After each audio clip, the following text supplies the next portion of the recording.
Yo, yo, yo. Hello, hello. Oh my gosh, what have I done to my hair? I'm so confused, today. I just ran in the house. Hi, my name is Auntie AK. You're watching Your Aunties Could Never, and I am here with Auntie Farah, Auntie Nana, and Auntie She Talks.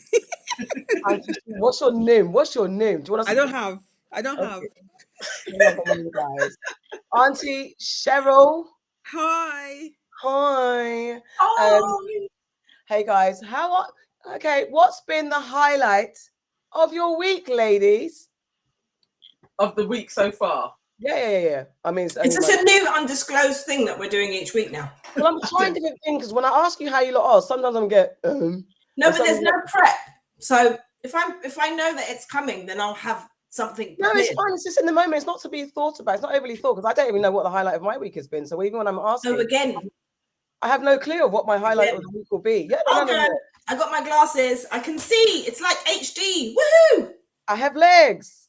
I can see. They suit you. Really nice. They're very, very nice. I still have to follow through on my consultation. Thank you very much to Glass Eyewear, who are in Denmark, and did a little survey. Got little glasses. Didn't have to pay. Cute. Gave them about 12 names. Should have got more glasses for myself. I did not. But I'm putting it out here that they're really nice. So if you want to hook me up again. See, that's a great highlight. Auntie Nana, what's been the highlight of your week? So far, so the week started on Sunday. I would say Sunday was a highlight of my week so far. I spent it at Melvin's house and we went to the cinema to watch Doctor Strange. And, he's one of my favorite Marvel characters. So it was brilliant. And I ate. And now my belly is so buff, I need to go on a diet. But that was the highlight of my week so far. You don't need to diet. What you need to do is rethink who your favorite Marvel character is, because I cannot fathom in any multiverse it being Doctor Strange. Doctor Strange is like number 1 or 2. And then maybe between him and Ant-Man, I'm not sure which one. You're not a Marvel fan. You're not. Because you said him or Ant-Man. Like, you're not a Marvel fan. No. I am. Auntie SHERYL, what's been the highlight of your week so far? You come from the past week, Can I say being here with you ladies? Yes, you can. Of course you can. This is a nice punctuation of fun. So yeah, this so far. Because everything else has just been work. So this so far. Thank you, sugar pie. Okay, guys. What was yours? I always forget. See, I told you before. Mine is so far, obviously, my weekend, which I'll talk about in my Sad, My Glad. But my weekend was fun. And today, the highlight of today has been I helped coordinate a networking drinks for London Film School, and it went well. Literally, that's why I was a little bit late. I was running from Central London to come home to do the show. But yeah, no, it was fun. And actually, yeah, my highlight is having Miss Auntie SHERYL on, because we come full circle in our life together. I've known her for many, many years, and it's very, very cute that you're on the show. It's actually quite cute. So it's really cute. It's long highlight. It's a pre-highlight. So yeah. All right then, guys, get your plates, get your drinks, and let's start the show. Auntie Farah, bring us in, warm us up. I don't want to. Jokes. Okay. Nana's favorite. Oh, would you rather? Okay. Would you rather always have a runny nose or always have a buzzing ear? A runny nose. I can't deal with noises. A running nose, because people with tetanus, it can drive people mad. So I think a running nose, I could deal with that.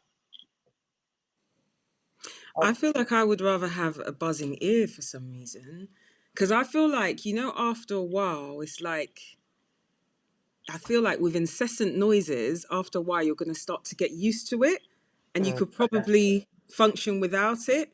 But because I personally hate people sniffing and sniveling around me, I don't want to be that person. I would hate to be that person, always sniffing, even people blowing their nose. I know they're doing the right thing, but I don't want it. What? I don't want it. And then just imagine like all the tissues and handkerchiefs you're going through. All that mucus. No, You know thank what, you. Cheryl? I changed my mind. It's true. It's only because I know. Go on, Auntie Farah. Finish your point. I was going to agree with Cheryl because as a sufferer of tinnitus, I can safely say that I'm just used to it now.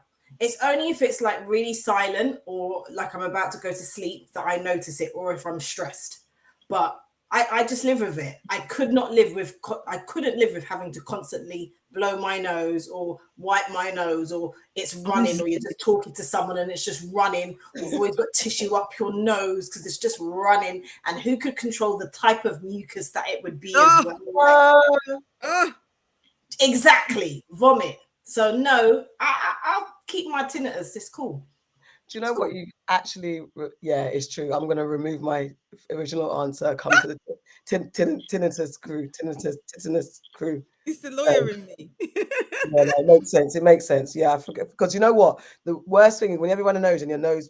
You know, when you get nose cuts, because I always have sinus problems and hay fever. When you have nose cuts are the most painful thing on earth. Well, one of them. But yeah, it's awful when you have a nose cut. So yeah. Okay, next one. Okay, next one. Would you rather be trapped inside Jurassic Park or trapped inside a video game? Oh, that's quite interesting, you know, because I want to do both. I think.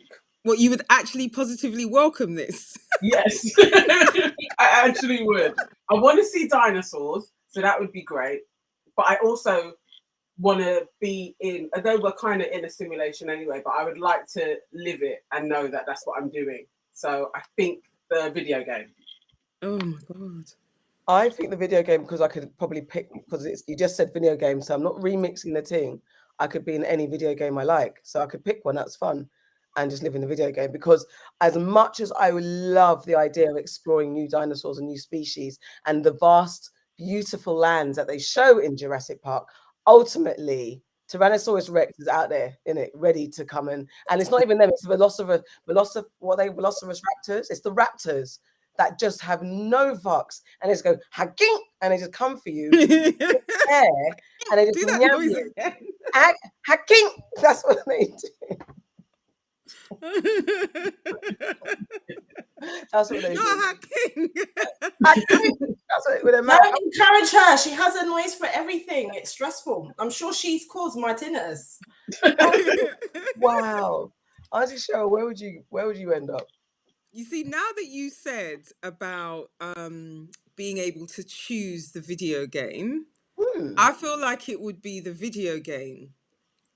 But I have to admit, when you first posed the question, I was thinking about, hold on a minute, why would I be in a video game? Because would the food be real? You know, like, okay, you know that I don't go anywhere unless you guarantee there's snacks. Yeah. Boy,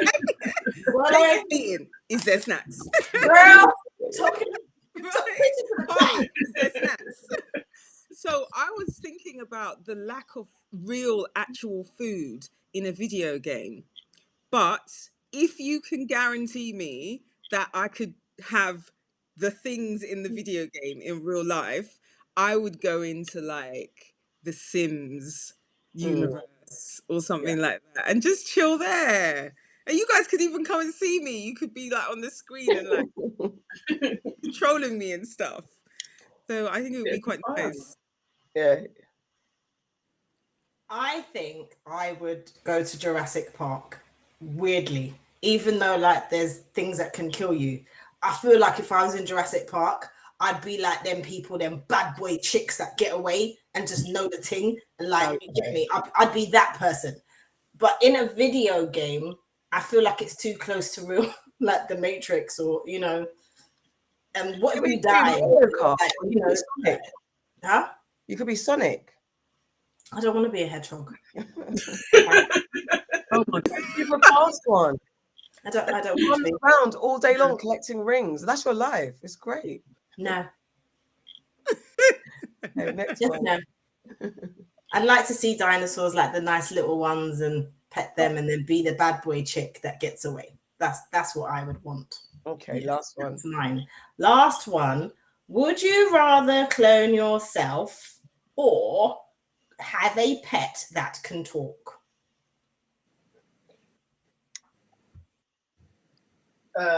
Clone myself, definitely. I think that would be the absolute best thing for the world if there was another me. So I would clone myself.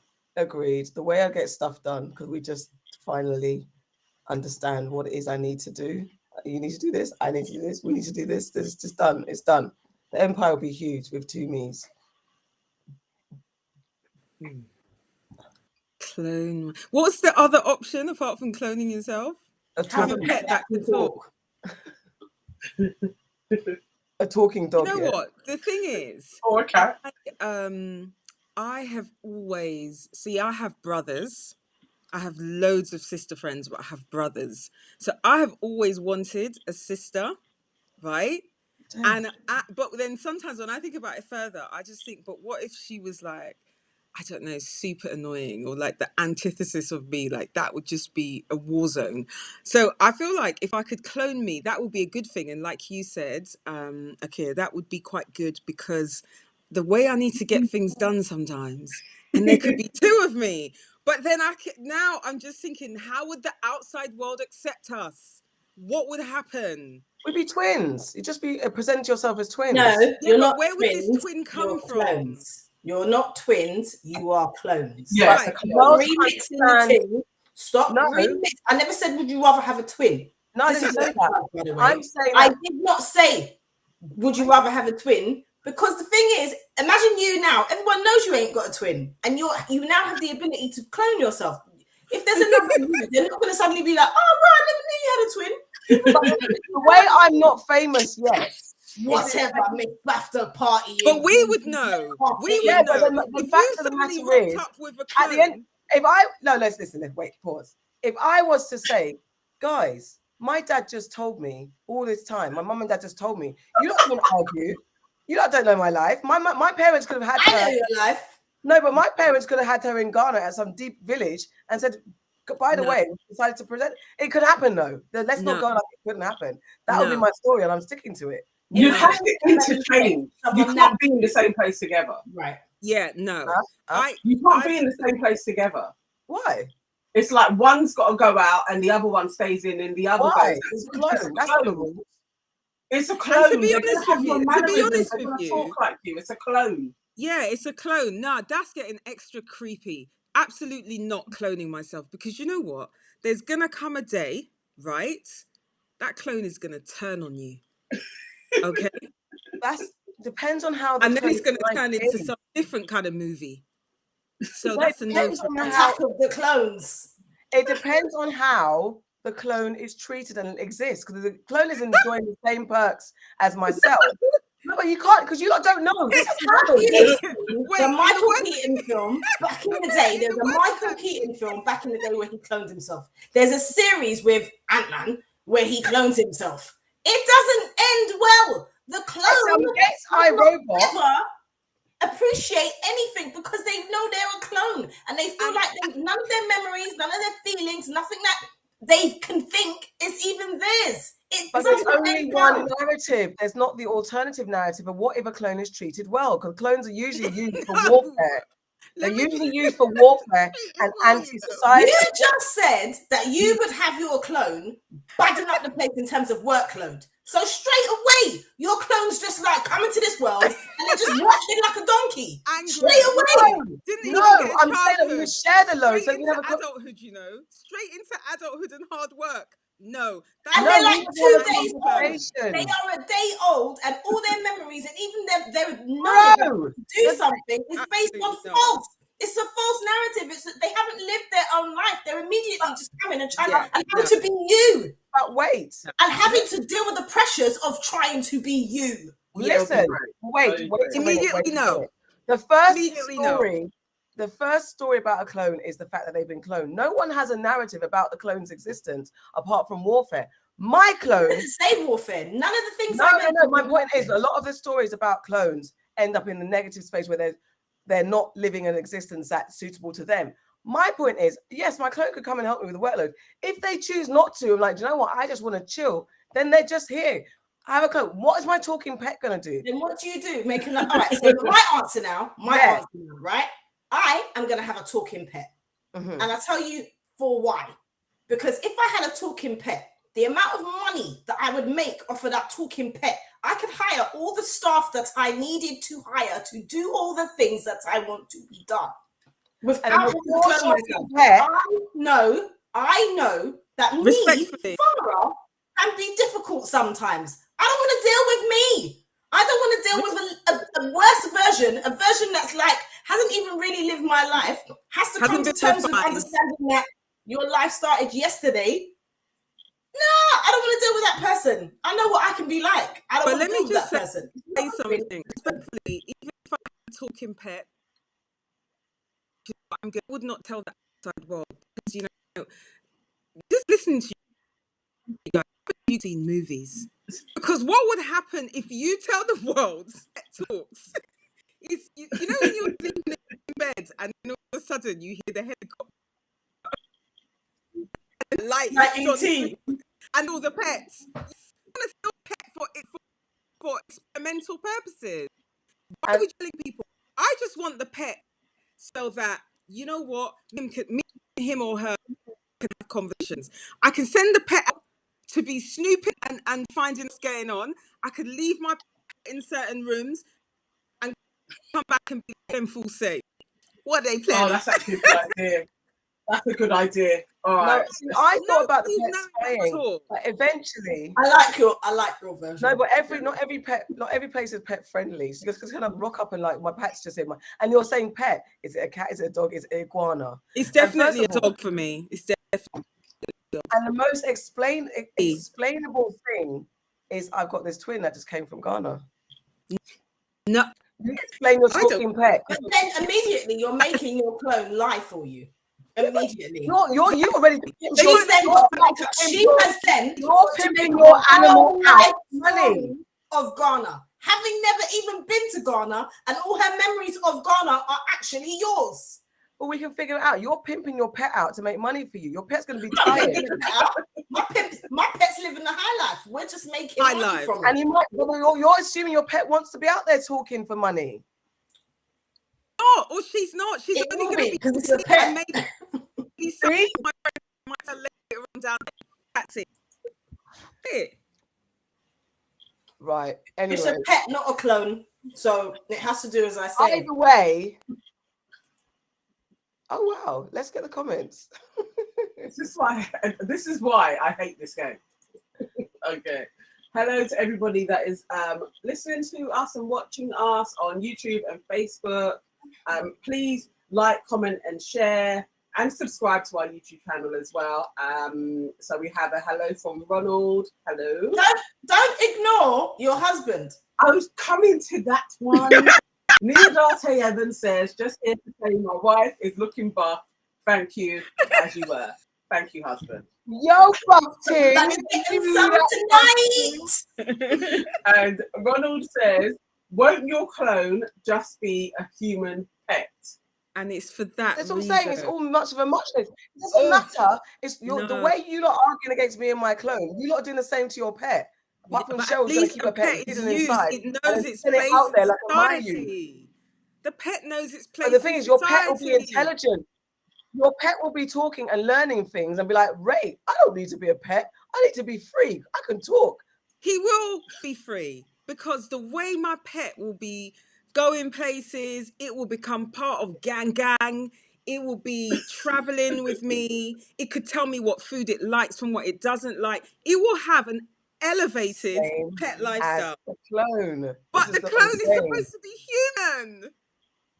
But that's fine, and it will get more out of life than the dog that talks. Oh God, no, this is the fault. I'm having a clone anyway, it's fine. As a clone. All right, moving on. Okay. Who are we welcoming to the family? It's my turn. And I'd like to welcome the wonderful Selma Nicholls. She's the founder of Looks Like Me Talent, talent group. And basically she represents and helps organizations find Black talent for shows, commercials, and things like that. Primarily young Black creatives and young actors and everything.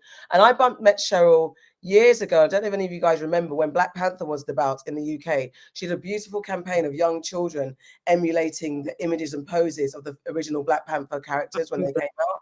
And they went viral. And we met her. We Are Parable put on, coordinated with the BFI, to collaborate, I should say, with the BFI to put on a Black Panther preview film screening when it was all the big buzz. And Selma had an art exhibition of her pictures there. And it was just wonderful. Like, we met because I was sitting next to her in the preview, and the Q&A host had an interview with Ryan Coogler, the director of Black Panther. He wanted to meet Selma because he'd seen the pictures from America and like, oh my God, this is amazing. And, you know, she called out and said, is Selma Nicholls in the audience? And Selma like, oh my God, that's me. But she was with her child. So she said to me, please look after my child. I mean, listen, get your ass down there and go and meet Ryan Coogler, because she was nervous. She was scared. She didn't know what to do. I said, get your ass down there. Go the hell and big yourself up to Ryan Coogler. So I looked after her daughter while she went downstairs. And then it's just come full circle. We had a nice TBB Talks interview, which you can listen to on the TBB Talks podcast. And she's just a very, very inspiring woman, single mom, just had faith in her dreams and literally did so many things to get her dream over the line. And it's just amazing what passion, faith, and determination can do to turn your life around. And subsequently, on the back of doing Black Panther, she also was the UK casting director for WizKid and Beyonce's Brownstein Girls videos. So, you know, she's done so well. So I just want to welcome Selma because she's amazing. And she's a Scorpio, so she gets extra special credit. Oh, God. Okay. Well, welcome, Selma. Welcome. And that is it. Now, time to start the show with What Have You Heard? And for the culture. You know, we have a guest, we kind of bring them all together. And I think what we're going to do is go through the list and see what we want to talk about. And we do one, we've got a special message. Okay, go ahead. Sade. Oh, yes, we have a special message from Auntie Sade. You can't be with. We haven't even mentioned Auntie Sade because Auntie Sade will just slot in so simply. I was like, because I said to Auntie Sade, we're going to cause dissension between you two. Auntie Sade was going to replace Auntie Sade coming to. But yes, Auntie Nana. Okay. I'm not a part of this. I did not say that, Auntie Sade. Okay? That never came from me. All right? It's that's just it. One person mentioned it, not the other two. Okay, here's her message. Hey guys, I'm so sorry I can't be there today. SHERYL, I'm so sorry to be missing you. You know I absolutely love you and stuff. Like, please, just everybody just know that I really look up to this lady. She's just absolutely wonderful. Everything she does is with like poise and grace, and she's just thoroughly amazing. Sorry if it's super loud. Alright, see you guys next week. Bye. Auntie Sade looking great. Looking beautiful. That was lovely. That was cute, isn't it? That was so cute. Why don't the rest of you aunties talk nice about me? Talk to me nicely. I mean, we might do later. Please. Okay. So give us a chance to get to your moment when we are going to give you lots of praise and glory. There'll be lots and lots of praise. Okay, guys. So, Auntie Farah, what have you heard? Well, actually, let me do it like this. We have new laws against protesting about the Queen's speech. We've got SPAC Nation, who has been hosting free brunches for 13 to 16-year-old girls. We have the 12-year-old who was hit by a white woman with a paddle bar. Why did it take social media outrage to get this case reopened and investigated? We have Miss RFabulous, who's been hospitalised due to inhaling laughing gas through balloons. Her appendix burst. Have you done balloons before? Did you know it was dangerous? And we have the abortion bill. If Roe v. Wade in America is overturned, if the Republicans get their way, what effect will it have in the UK? And Mr. Kevin Samuels, relationship guru, unfortunately passed away over the weekend. It's caused a lot of discussion. And my question is it okay to bash someone you don't like when they've passed? So what do you want to get into first and foremost? Pick a story, any story. Suppose we should do Kevin Samuels. Yeah. So, straight in. Okay, straight in. That's my story, my culture story. So if you've been living under a rock, Mr. Kevin Samuels, we literally spoke about him. The last time we spoke about him was when our guest Kojo, the comedian, was on. And basically Kevin Samuels is a self-prescribed or self-described relationship guru and image consultant who blew up by telling us Black folks how to be better in our relationships. At first, he kind of targeted his audience. His target audience was men, Black men, how to fix up, be better, come better. But then he cottoned on to the fact that men weren't listening to him in the same way that women were, or women were engaging, and how it's a lot more lucrative to talk about women and our failings than it is to talk about men. So he remixed his thing and became known for berating mostly women. He did berate Black men as well, but mostly, and I say Black, I think he spoke to anyone who would call into his show. However, it was just the Black community that we primarily focused on. And he'd tell us about ourselves, calling us low rate women or low rate, and women who are over 35 are past the sell-by date. And he had a lot of controversy following him because he basically was deemed a misogynistic, hates Black women type of man. But unfortunately, because death is unfortunate, he passed away from a heart attack over the weekend, and it caused a lot of conversation on Twitter. Namely, a lot of people were like, "Ha! You reap what you sow," and others were like, "No, he was my king, my God, my everything," and it's Not very my bad. king, my God.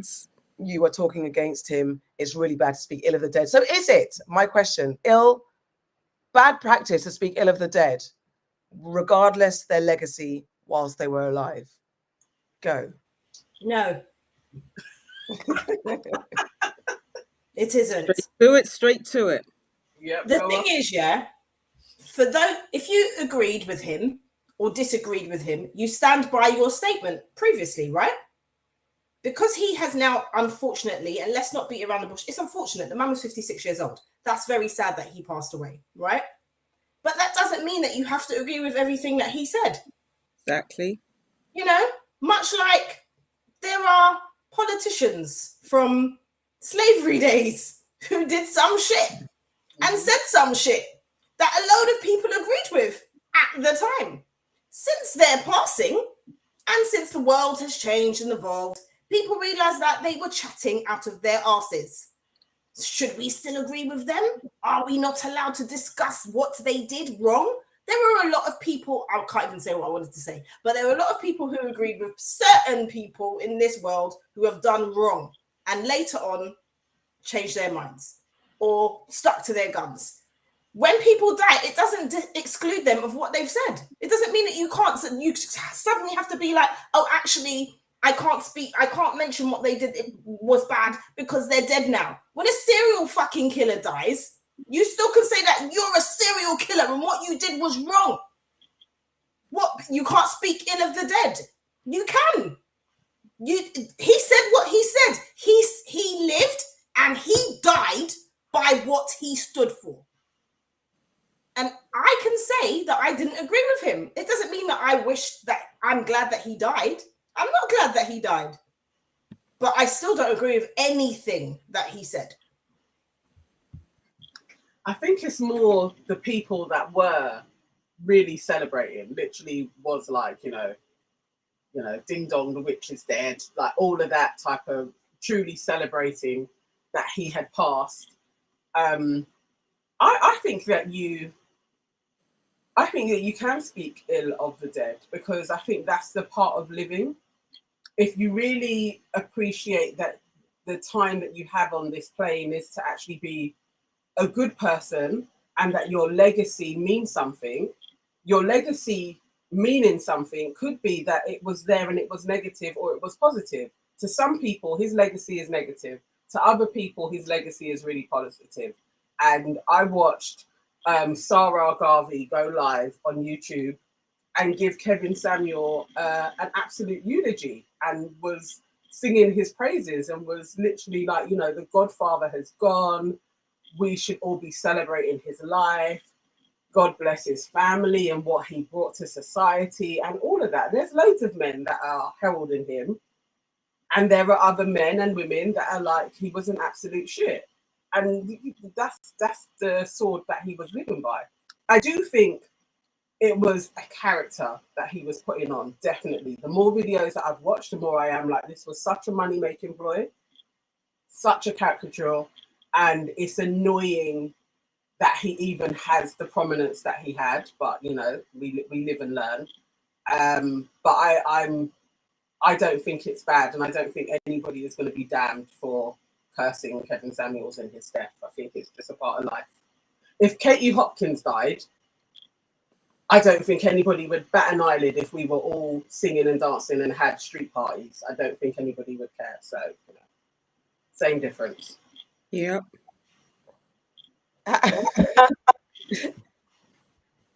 Is that how you feel? Yep. Fair. I mean, I'd never wish. Oh, I'm getting feedback. I'm cutting out. I wouldn't intend for someone to die. It was a bit of a shock. Like, okay, actually, not even shock. I was like, oh, Kevin died. It's interesting to see how much people really depended on him. And for me, I felt sorry for the people who feel like he's left a void in their lives, because then it's like, where are you at in life that this guy filled in such a gap and was talking so much truth to power to you that you feel an immense loss. Like, I'm trying to think of a celebrity who I'd feel like a loss, as in I was taking life lessons from them, and I feel like they, you know, them going and never speaking again. I think maybe, you know, and I don't know.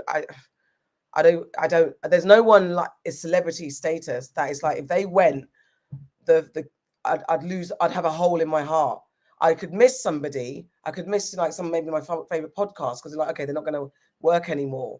But that's, you know, you don't have to be as dramatic as death. It could be that they quit the job that they're doing, and I might miss that, or a TV show ending. But to feel like my whole life has a hole in it because somebody was speaking so much truth to me, and in that way that I was taking so much from a man who was just disrespecting my whole existence, and as Auntie Nana said, scamming us, because he did create a persona. He saw where the money was. He saw where the money resides, and he picked up on where the money resides, and he made money residing in that space, disrespecting us and talking to us like we're shit. The guy had the conversation where he said, and I watched it, I've got some other clips, I've seen it. He said that the reason why you shouldn't really date a woman with a child, and especially a girl child, is because if that girl child decides to accuse the man of molesting her or something, and the woman chooses to believe the child over the man, that's a wrong situation to be in. That was the basis of his advice. How are you rating that man? And the fact of them, do you know what? I would be more respectful of him if he genuinely believed what he was saying. But the fact that I feel that I could see behind the curtain his Wizard of Oz puppet strings, his puppet mastery, and he was just capitalizing on people's insecurities, that makes it even worse. That the shit that he's saying, peddling out there, that you've got someone who's potentially a quite intelligent young man doing a eulogy, saying we should be uplifting and worshipping and the ground that this misogynistic man walked on. And I want to know his legacy. Has he got the papers that he was talking about? Was he a high value black man? You know, apparently he died on top of a casual relationship, someone that he just met the day before. You're not really preaching what you're practicing. You're not practicing what you're preaching, really. No.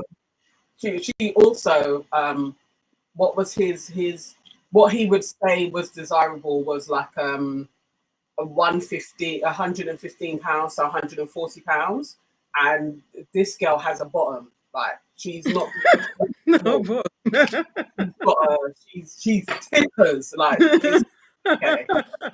So he wasn't practicing that either. You also just met her to the point where she doesn't know any of your family. Like, it took a day for your family to actually confirm your death because they needed the authorities to get to them, and she didn't know your next of kin, so they had to find that. All of those things to me is like, why was anybody even listening to him in the first place? He'd been divorced twice. I think that's the problem. That to me is the thing that kind of like stands out to me, because I can't imagine, like, okay, at least when you have celebrities, I can almost understand how people get roped into believing that they are some kind of good person, right? Because we often conflate celebrity with, oh, this person must be a great person. And then you develop, you know, through social media and stuff and through the visibility and sometimes accessibility of these people, you develop like parasocial relationships with them, right? Okay, I get that. Doesn't happen to me, but I get that, right? But Kevin Samuels wasn't even a cause celeb. Like, what was his art? What he do? Just, you mean just talking? Simple talking. Yeah. That's what people were falling for. Yeah. So for me, it's a big no. Like, if guys around me, which thankfully they're not, were really like, oh yeah, we loved it. No, I would be shocked, disappointed, and we'd have to go through a certain level of exorcism to understand and get that out of them. So that's the first thing, right? That's the first thing. Like, who was he even to be hanging off his words? Did he tell you that he was educated? Was he even earning the 10 to 15K a month that he said you have to be earning to be a high value man, right? So that's the first thing. Secondly, just thinking about speaking ill of the dead, right? You have to stand firm in what you stand for. So basically, when Chadwick Boseman died, did you see how people were speaking of him on, on the platforms that we have access to? Same thing, even somebody in a different area, music, Nipsey Hussle, right? Yeah. I wasn't even really a fan of Nipsey Hussle. His death, unfortunately, introduced me to much of his work, because I really went and started listening to it and then finding out who and what he was about, right?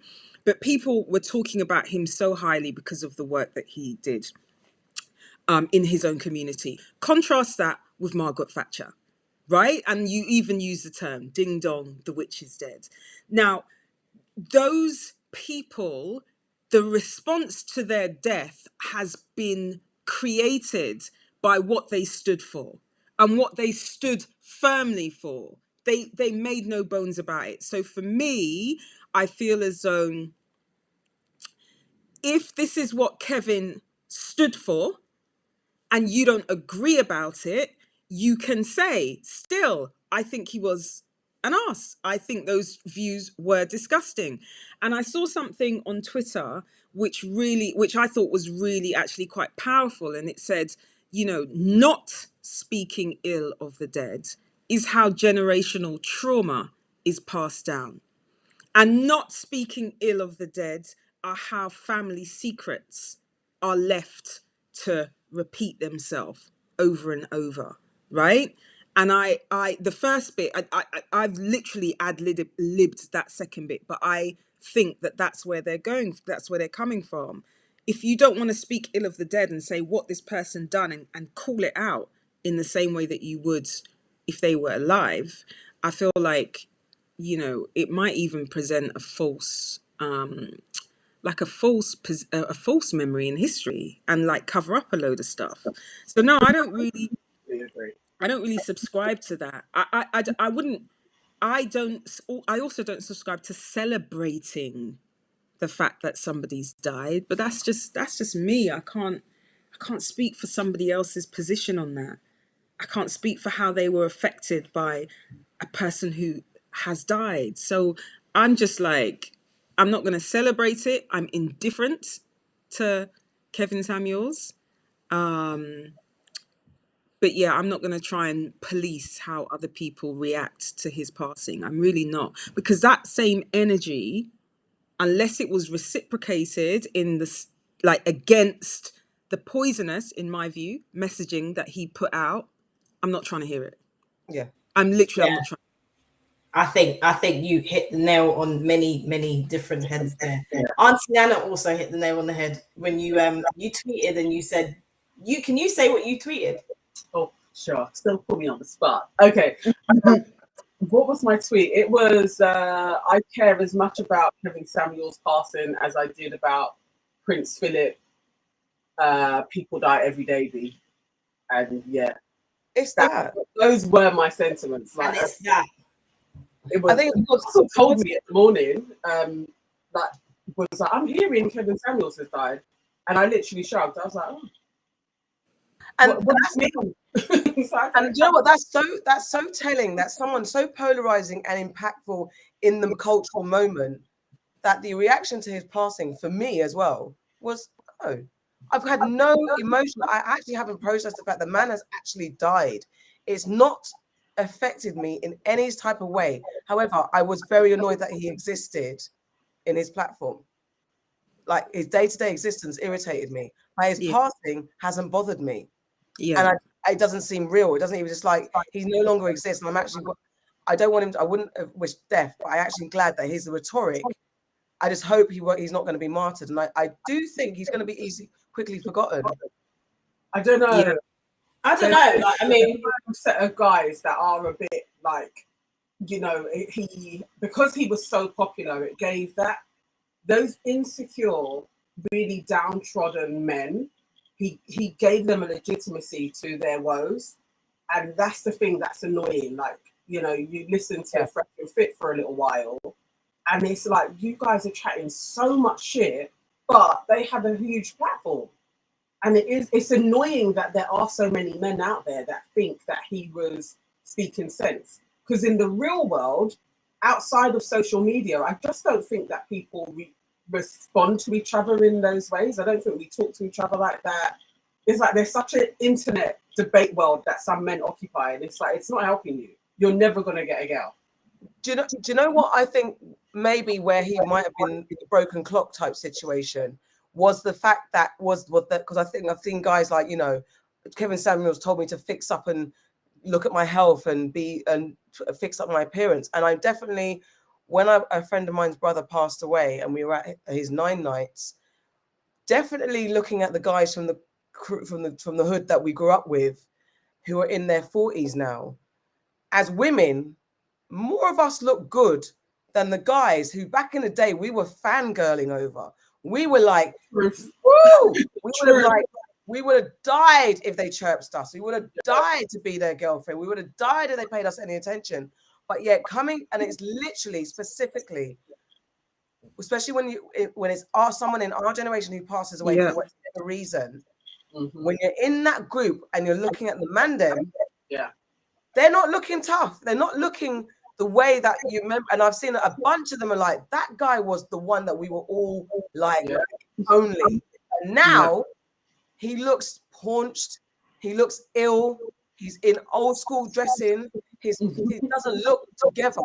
Yeah. But the thing is, I think what people can also take away from Kevin Samuels is just to look at your health in general, because it isn't necessarily about your aesthetic. Because aesthetically, you could say that he ticked all of those boxes. He, you know, was well presented. He looked healthy. He spoke about being healthy. But us as Black people know that we suffer from many ailments like high blood pressure, and heart disease is rampant within our community. And if this is going to teach Black men anything, it should teach them to get your fucking ass to the doctor and check yourself out. Because looking good outside doesn't mean you look good inside.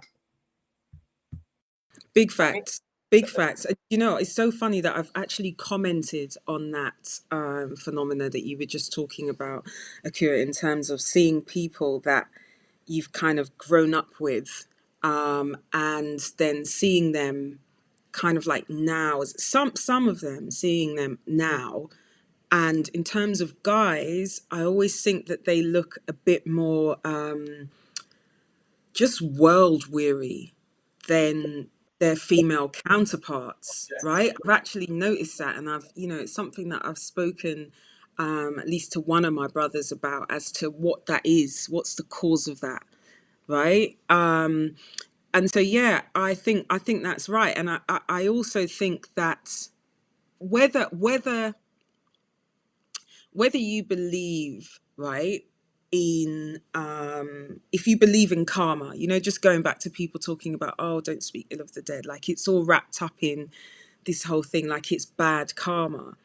But if that's right, then that message should have been being said towards him speaking ill of people who were alive right? You would have thought we would have heard that over and over. So in fact, I just feel like it's not really that. It's not really about respect. It's still that kind of control from that same audience, right? The kind of audience that would like his messaging. I feel like it's still that kind of control that they want to have over people, over women, if I'm going to be frank, right? So I feel like it's kind of like partly based on that. I think you're right. One of the tweets that I saw, it said, "I wonder how Black women would feel if people were glad Martin Luther King died before freeing us. Celebrating Kevin Samuel's death is the same as celebrating MLK's death. Well, I guess we're going back to slavery. Thank you, Black women." What? Martin Luther King freed us in the Are 60s. you joking me? I've seen a few of these kind of tweets where people are, you know, putting him up there with the same sort of people. It's just like, okay, then. I need to find a hustle, because this dude, like, literally, he tapped in, and it annoys me because it's really easy, isn't it? I was really thinking about it the other day, just how easy it is to berate Black women specifically, but women in general anyway, because we get criticized quite a lot from family, society. It's really, and we can take it on because we're kind of used to it. And when people always say, why are the women calling up? I was like laboring that point. Why are the women calling up? But we're used to being criticized and criticized negatively. And then I was thinking of like just how my mum would react. And my mum's a good mother, but how she would treat her daughters different to her sons. There's always more of a, you should do this, you should do that, than for her boys.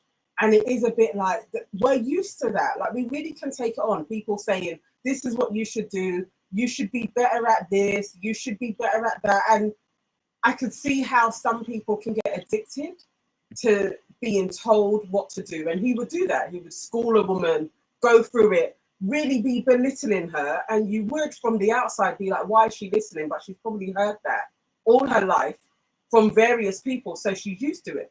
And that's all he clocked onto. Was, you know what? Black women will take shit, and it's going to be entertaining to other people.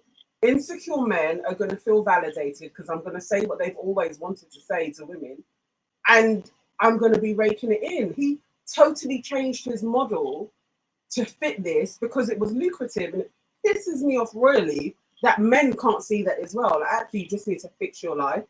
It's not putting blame on women. It's not you too. Like, you know, as they say, like the fingers thing, like there's more fingers pointing back at you when you point a finger at somebody else. So he just cashed in on that, and it's just the martyrdom of, he was speaking truth.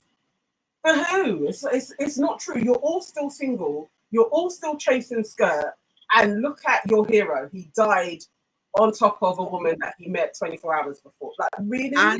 And a woman who was apparently, like you said, overweight from the weight that he said was the ideal weight, and a woman who was racialized as non-Black, right?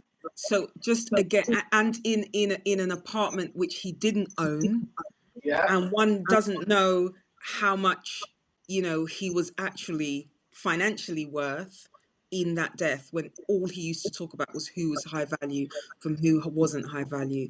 So I mean, it's irony abound, and some people might say that was actually quite a karmic exit. So it's true. It's true. Let's get the comments. Ooh, there's a lot of them. Okay.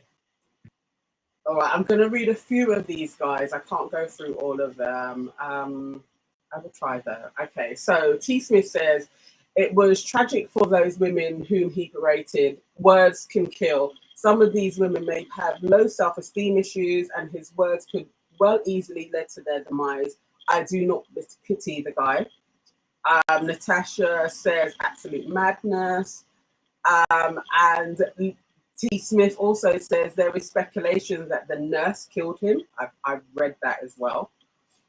Also, she says true at She Talks. Ashanti Ames says he was qualified, self-proclaimed as an image consultant and a relationship coach. The circumstances surrounding his death is irony on top of irony. I don't mourn or celebrate it. Rach Sweetness says apparently the woman was a prostitute. And Candice says, I didn't appreciate Kevin Samuels' existence, but I appreciated his work, in quotation marks, helping us to identify men like him so we can steer clear of them. And you had me in the first half. Ronald says, I'm not sure that Kevin Samuels was really that influential. Most of the guys that I know had heard of him, that they had never actually heard him. When I told them that he was dead, I had to remind most of them who he was. And we have to remind ourselves that sometimes in the echo chamber of social media, you can think someone is bigger than they are. However, his death did reach all the major news platforms. We're looking for his death did make it, but everything's clickbait, everything's headlines, everything's content. So that's another reason why he would have reached that. But his power and influence, who knows? We'll see in a couple of years who else takes his spot. All right, we've spent a bit of time with that. So we've got the abortion bill. We've got the 12-year-old who was hit by a white woman.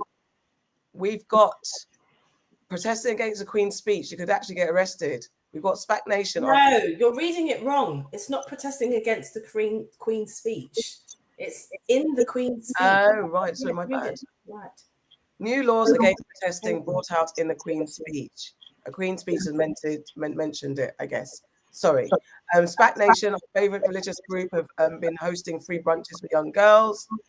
And our Miss RFabulous was hospitalised due to inhaling laughing gas. 3 balloons.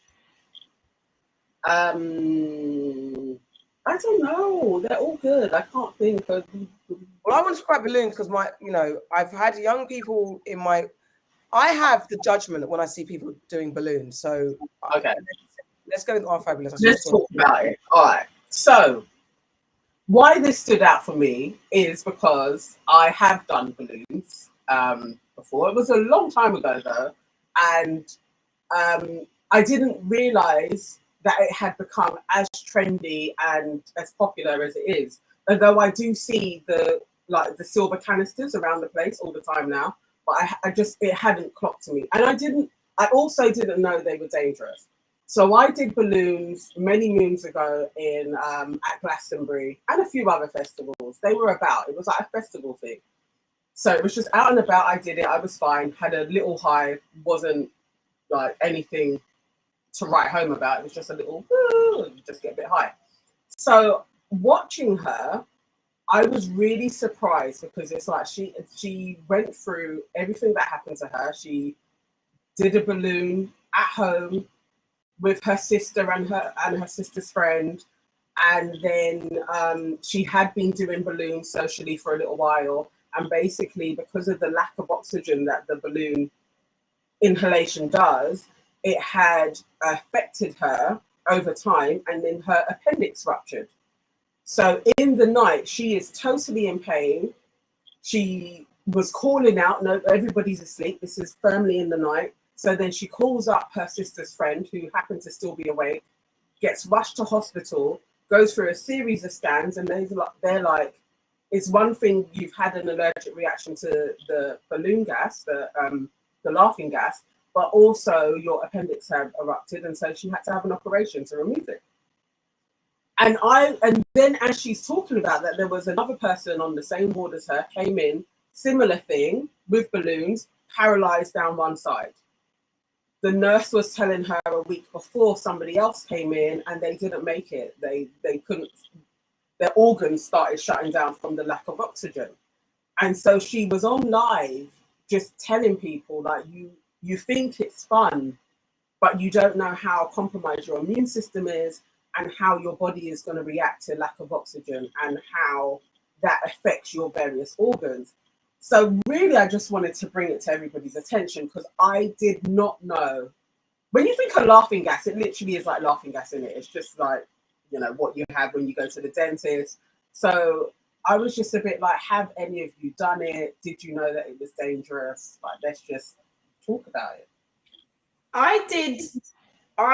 The only experience I have with laughing gas is when I was in labour. I think I took 2 pulls of it because it's the same gas they give you when you're in labour. I took 2 pulls of it and I was like, this is shit. I don't want it. And I didn't do anything else. I'll be honest. I look at people that take balloons like I would that people that sniff glue back in the day. To me, it just seems so tacky. It's like, so, and I'm not saying that any drug is glamorous. I'm not out here saying that shit. But balloon taking to me just seems proper tacky. Like when you're in carnival or a festival and you've got like these big fucking grown-ass people and they're sucking on a balloon. I'm just like, look at you. Look at, as my grandma said, look at you, look at you, look at you. I don't like it. I just feel like, no. And I hate driving in places and you just see like loads of the canisters around. One of my goddaughters, who will remain nameless, I caught her one carnival with a balloon in her mouth, and like my first instinct was I just boxed it out of her hand, and all her friends scattered like cockroaches. Because I just feel like, I don't know, I just don't like them. I feel like if I caught her smoking a spliff, I would have been all right with that. But this balloon sucking, inhaling thing to me, and I think I knew that it was slightly dangerous in kind of that respect. Not as dangerous as you've just pointed out, but I think I knew that, you know, the combination of doing that and drinking and doing other things is not great. Like it's, you know, so I don't know. I just don't like it. I'm a balloon snob, I would say. Do you know what? I never knew it was that dangerous. I've seen, like you guys, I've seen the silver canisters. You go to certain festivals and it's being done. And I really didn't know it was that dangerous. And I think that's kind of maybe even part of the danger of it, that it seems like a non-dangerous drug, right? And also I know that loads of young people do it, which is why this news is actually quite concerning. This passed me by. I didn't see or hear about this, but it's actually quite concerning because I know like young people do it, and I think young people also do it again because it's seen as the not so dangerous drug. It certainly doesn't, in one's mind, it doesn't even come close to things like ecstasy or cocaine or even maybe cannabis, right? It doesn't. You just think of it as, especially if you say that it's laughing gas, it's the same thing that they use in hospitals. Like they're not going to think, oh my God, that's really dangerous. So I don't know. My main thing is I feel like people should know more about the dangers, because personally, I didn't know it was that dangerous. Yeah, I mean, I just similarly to Farah, I just trash. I think it looks trash. It's such I think it's the most stupidest thing to do because it's like 2 seconds. You're literally high for 2 seconds. But then maybe I'm being, because whenever we get a helium balloon, the first thing all of us would do, what I'm saying us in, you know, paraphrasing, you bust it and take it to start talking funny. But I never bust a helium balloon to get high. So people might say I'm being a hypocrite because that would be an easy go-to catch-2 joke. And do the voice and then you're done. But to just suck on a balloon, I just think it looks like you're huffing, like you're doing like glue and stuff. And it's like, what is that? Why? And I hate that it's taken over. And we were at a friend's party and I heard someone talking about it, and they're our age, they're in their 40s, and you're like, oh, we're going out, we got to get some balloons. I was like, are you all in my mind? I was like, oh my God, how dare you? Like, it's disgusting. No one in my immediate circle in my immediate legal circle, I know friends who do it. I know, like, it's just a quick high, I get it. But no one in my immediate circle, because I would be judging. You wouldn't like it. I'll be annoying. I'll be moany. And I'll be like, don't fucking do that around me. My daughter said, I don't talk on her, but she's around young people who do it. And she's like, yeah, mum, it's not cool. It's so nonsense. And she's a nurse. And I guess I can't speak about her experiences properly, but I can say that she has said there's a wave of young people going through A&E and going through the pediatric wards with devastating results as a result. She said there's a thing called Smart Whip, which I think RFabulous potentially said she was doing. The stronger, but it's like a quicker high. if balloons give you 10 seconds of high, Smart Wave gives you maybe 3 minutes of high. And it's the same effect, but it's in a canister, like one spray, whatever, however you take it, it's a bit of a longer buzz. But it's more dangerous because you can, apparently the canisters are quite cold. You can get that cold freeze and have your skin stuck to it. They explode. I know that there's some kids that have come through the hospital and have had it exploded on them, facial burns, internal burns, things like that. So I do understand how people think, well, this is a minor. And I think festivals and stuff are kind of turned a blind eye to it, because it does seem like you can get it in and it's kind of like, yeah, hey, get your happy high, your quick high. So the laughing gas rhetoric has just been made it a lot more acceptable than some of the harder, in quotes, harder drugs, which actually some of the harder drugs, if you get the natural strain, it's probably much more better for you than the quick high that you're getting from these manufactured canisters and stuff like that. So I mean, it is about having more education, more information. I wish RFabulous all the speedy, recovery, but it is a lot. The problem with this country, and I think Auntie Nana, we had a show. Just I'm saying your name because you spoke from the perspective of psychedelics and understanding psychedelic drugs, and how the misinformation about drugs and what they've become criminalized, and immediately drugs are bad. However, there are some drugs that are, if you take them, they're naturally enhancing and can take you to a higher realm that can get you into a better, a very creative, expressive space if you're in control, understand what you're taking and why you're taking it and how you're using it, for what reasons. But all the misinformation and the criminalization of drugs makes it, one, appealing to people because they think they're rebelling, but also then it means they're misinformation. They're going for the stuff that they think is good and actually getting it all wrong. And actually, if we had better information, maybe decriminalize drugs and have better information about what is good for you and how you can use them accordingly, that would be better for our people, especially young people. But it's not just young people doing balloons, so it's for everybody. Yeah, I definitely agree that the so-called war on drugs has failed. But yeah, to speak more to your point, it's actually done worse than just generally failing. It's created a whole kind of vacuum of lack of information about drugs and, like you said, psychedelics, etc., etc. And it's also just led to really poor kind of outcomes for people who have been consistently criminalized, for example, for having or using so-called softer drugs like cannabis and things like that. So I definitely agree with those points. I think the main thing, I don't know that I'm a proponent of saying decriminalize all drugs.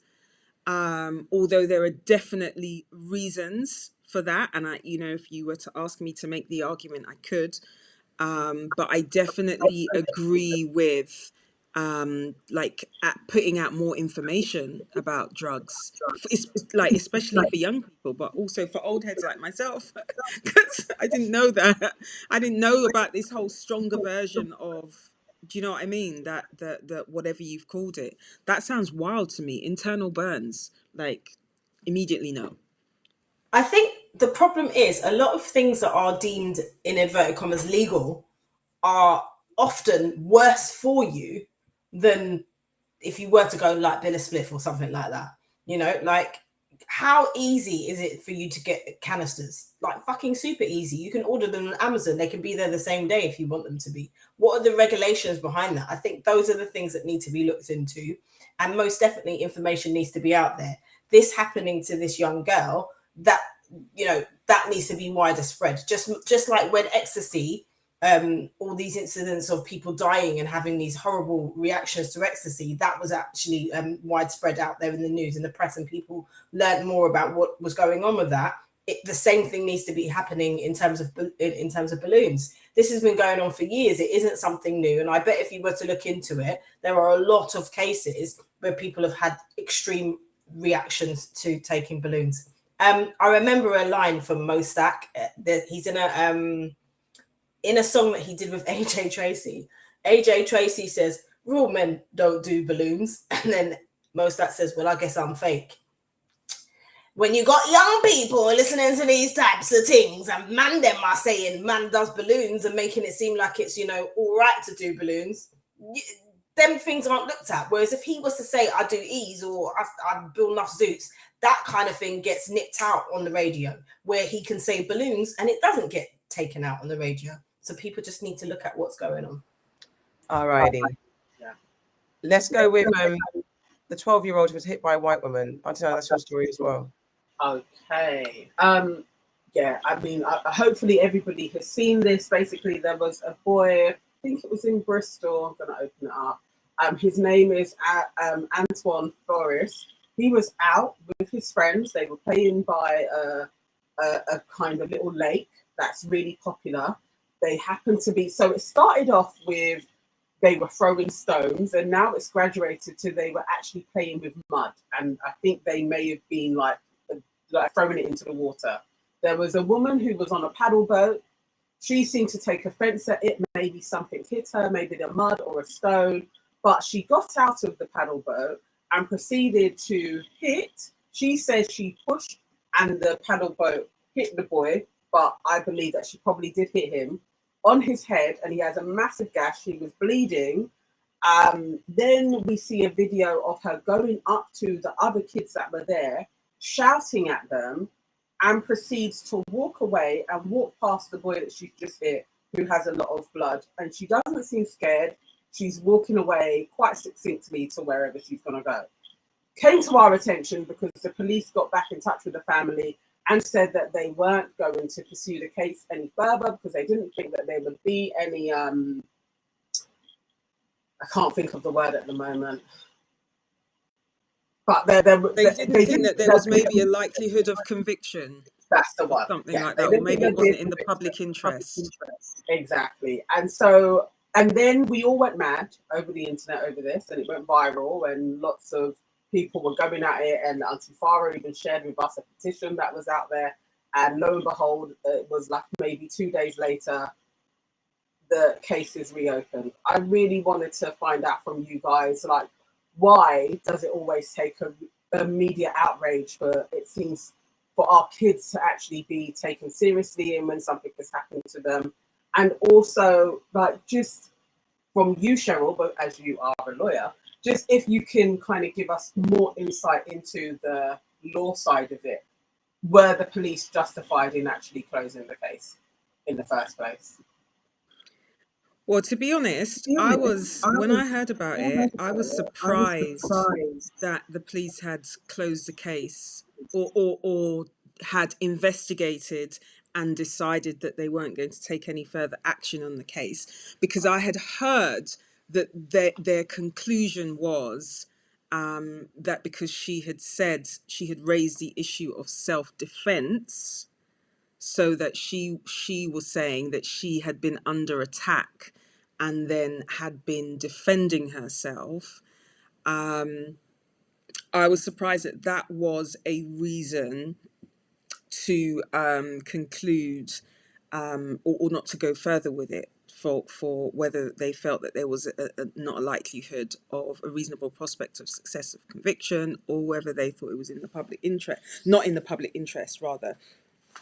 Because I can think of, I mean, countless cases of assault whereby somebody is allegedly assaulted, and another person will say, well, I was acting in self-defense. And that is classic. That is a prime jury issue or a magistrate issue, depending on the level of the assault that's charged. So it concerned me because I heard the news about self-defense at the same time as viewing this, camera footage, which showed this person who said that they had been defending themselves, as you said, going up to these young boys and like shouting and not appearing to be under attack at all, let alone being in fear of an attack, and also having seen the level of injury, because it wasn't a minor assault. To have a gash in your head that has taken some level of force, and it's an injury to the head, and it's going to leave a facial scar. All of those matters are very serious when one comes to consider assaults and stuff like that. So it concerned me a lot that the case wasn't being taken any further. And I'm pleased that the case has been reopened, But, you know, you ask the question, why has it taken a media storm? And then you think about the young person being a young person and also being a black boy, right? Or a boy of mixed heritage. And all of those factors, I'm afraid, to me, seem to have informed the decision making, alongside the fact that the victim is a white woman. And this might not be the platform to talk about white female victimhood, right? But when you add in, you know, those factors, I think it tells its own story. And people will say, oh, it's not about race, it's not about race, it's not about race. But I mean, it's difficult. It's difficult for me to conclude that, looking at and reading and understanding the circumstances as I do, and I confess only from, you know, media reporting of it, it's difficult to come to any other conclusion. And it's, you know, I'm actually glad for social media in times like that and times like this. But it tells its own story. It doesn't it? Like, why did it take that? Because that's what it takes. Because they don't respect maybe young people's voices, young black boys' voices. They prioritize perhaps white female victimhood. There's so many ways that you can look at it, and it would have to be for them. It would have to be actually for the police to, and that would be interesting for them to, you know, like in maths exams of the past, show you're working out. Don't just give me an answer. Show you're working out. How did you get here? That's what I would like to see, because, you know, some of these issues are, you know, rooted in societal issues. And I've just, you know, given 3 examples of them in terms of like age, race, etc. Who is seen as a victim often, and who isn't. So yeah, that's my view on it. It must have been deeply distressing, I think, for the young boy. And also, one thing, when I heard the case was closed, the thing that really, I'll go as far as to say upset me, because I have a similar experience. I have a facial scar, it's actually on my neck and below my face, and the way in which that was caused, you know, nobody was held accountable for it. Let me put it like that. Nobody was held accountable for it. And so the thing that I thought about for that boy was him every day, because you can see the scar, you can see how deep it is on his forehead. That's definitely the injury, rather. That's definitely going to scar.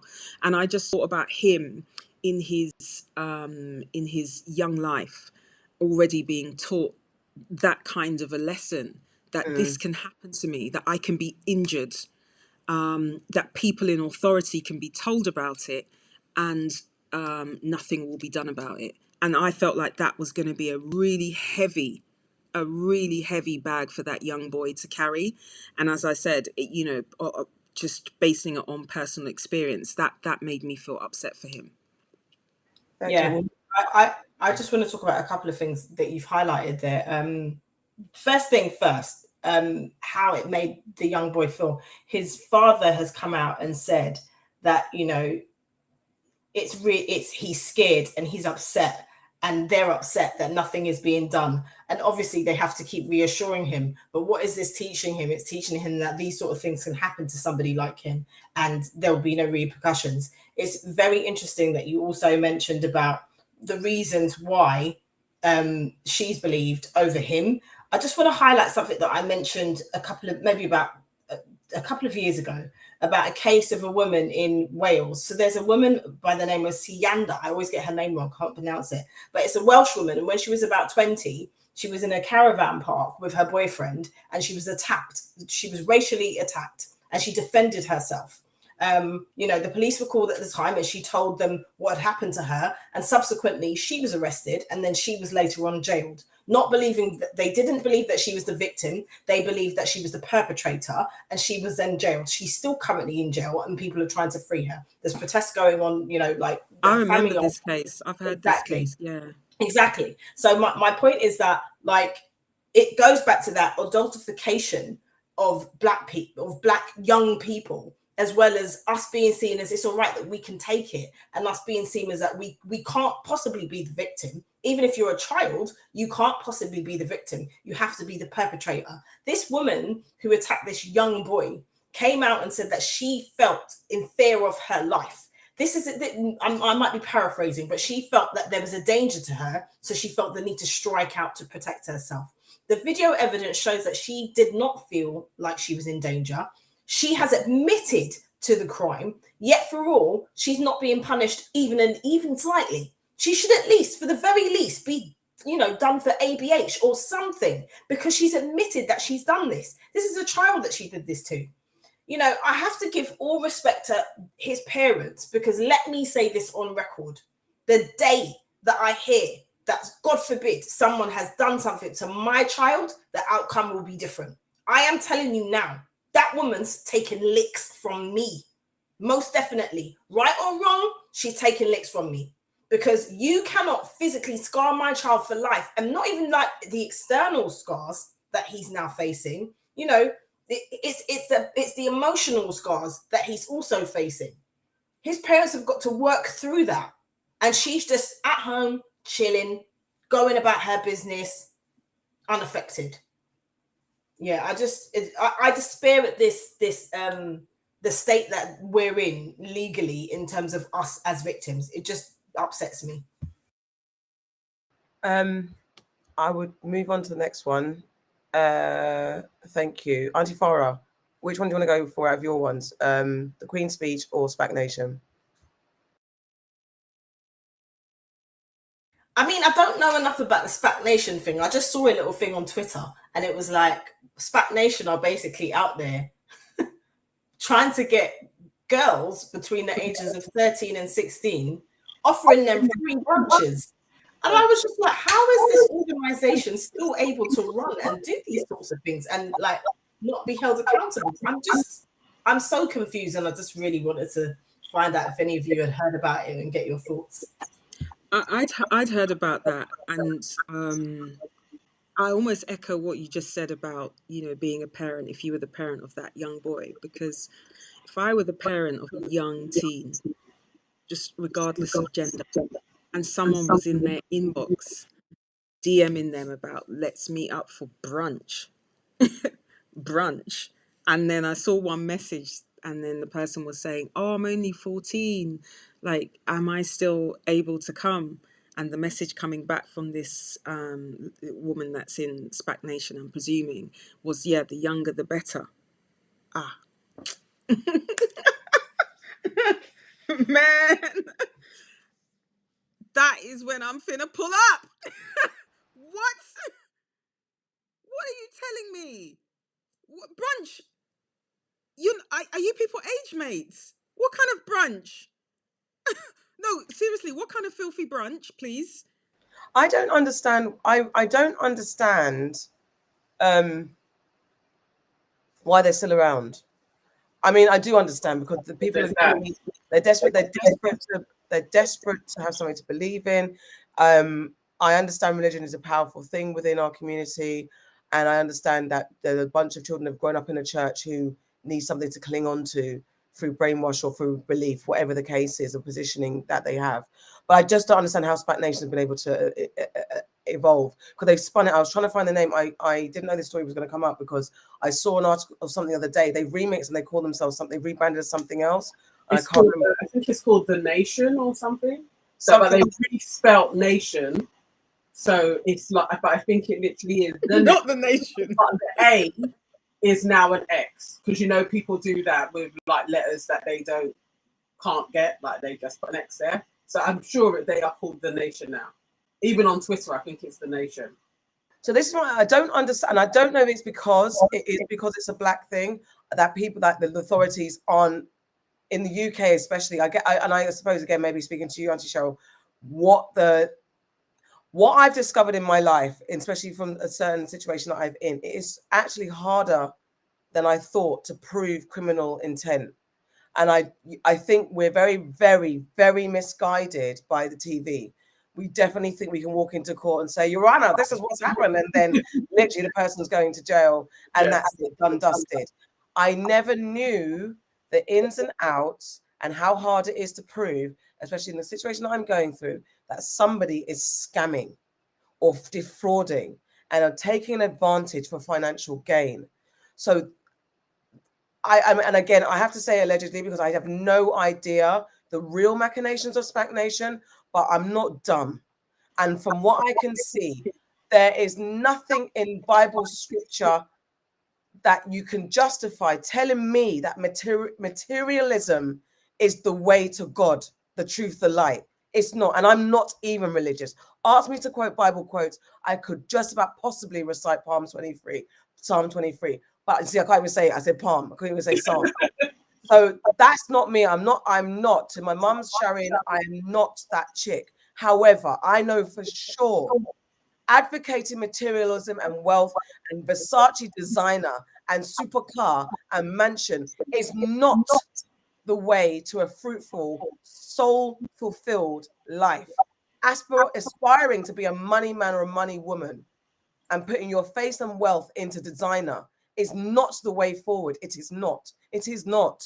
Well, you know this is saying offending in Fendi. And, Bro, when Fendi tried to sue him, he got away with it. Like, it's like, I don't know what God he is dealing with, but this one on this plane seems to be working in his favor because he has so many layers. It's basically a pyramid scheme. So they don't ever get to Pastor Toby because there are so many people in the layering of it that he can just be like, oh, that was that wayward person that was trying to get money from this layer of people. So these girls, and I thoroughly went down the rabbit hole and saw lots of messages that they were sending, lots of posts that they had on TikTok, and it's all very glamorous and also quite inspirational sometimes when they hit the note. So there is a cosign from adults because you're thinking, oh, my teenager is getting with these women who are going to show them how to be about business, are going to show them about Christianity, are forging a sisterhood, a society, and they are going to be looked after. And then they use different names. So you don't necessarily know it's SPAC Nation until afterwards. So there's lots of other girls that were like, I went to it, thought it was going to be great, realized it's SPAC Nation. They're talking about you can live in this house. And it's just, to me, it's just people trafficking. There's no way around it. It's like you're trying to get young girls into some type of prostitution, something. You're luring them in very young. And like we spoke about a couple of weeks ago when I was saying, the grooming is so real. And these guys are about that because where is his wealth from? It's not just donations. Like he's having money coming into his pot from somewhere else, other than just people taking out student loans. Honestly, there are. It's like you said, there are layers to this, and I understand the appeal and allure, but I understand it because I'm in my 40s.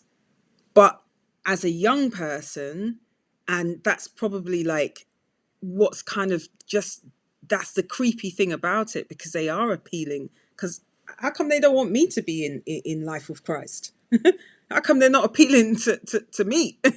Why are they going after these young people? There's a reason for that, because they're malleable, because they're naive, because they don't know as much, right? So all of that show of, materialism is done on purpose, and it's actually really, really, yes, grimy. It's properly grimy. And I just feel as though, even the fact of not trying to come through the parents, because if this is real and if this is true and this is all above board, and just like Jesus said, you can't get to the Father unless through me, or something along those lines. You can't get to my child unless through me. How can you message my child, a school-aged child, to be asking them, oh, do you want to come? What autonomy do they have? Like, you need to come to me, their parent, and this is how you start, and this is the beginning stages of grooming. So you use exactly the right words, and I feel as though it's not until one of those young people does something devastating to either themselves or another person, right? And when I say devastating, I'm thinking more along the lines of like violence or something like that. So if they act out in that way, that it will then hit the news. But when it's young people and they're just being financially abused in that sense, nobody wants to know, right? A friend of mine, I was speaking to a friend of mine today about somebody who had made a disclosure, a young person who had made a disclosure of sexual assault, what amounts to quite a serious sexual assault, and made no less serious by the fact that, you know, as I said, she's a young person. And unfortunately, although, you know, statements were taken from her, etc., the police have decided that, again, they don't have enough. They are deciding not to pursue a prosecution, right? Either the police or the CPS have decided not to pursue a prosecution. And again, it's kind of like a part of what I was thinking about, you know, what might happen with that young boy, because it's when that person then, when that victim then goes out and does something wild, right? That people will sit up and take notice and be like, oh my God, like what's going on? But now when it's obvious and it's the cry for help and people are being abused and people are being sucked in and stuff like that, no one's doing anything. I too can't understand how SPAC Nation have managed to rebrand. After that documentary that I saw, it's astounding. It's actually astounding. So you know, I don't think it's God working for them, but I do think that it's just fraud. It's just, you know, knowledgeable fraud and doing things in a really deceitful and deceptive way. And unfortunately, that often slips through many nets. Yeah, an investigation was called for in 2020 by the Croydon MP Steve Reed, the Labour Croydon MP Steve Reed at the time. I don't know if he's still there, but I just don't like, where did that go? There was a documentary. There's been called for an investigation. They're saying it's like a cult. They're saying there's thousands of young people who are potentially at risk. But what's the outcome? And is there no outcome because of their shade? Do you know what I mean? Like, I feel like if this was something else targeted at other people, it would have got somewhere by now. But it's okay because it's us, isn't it?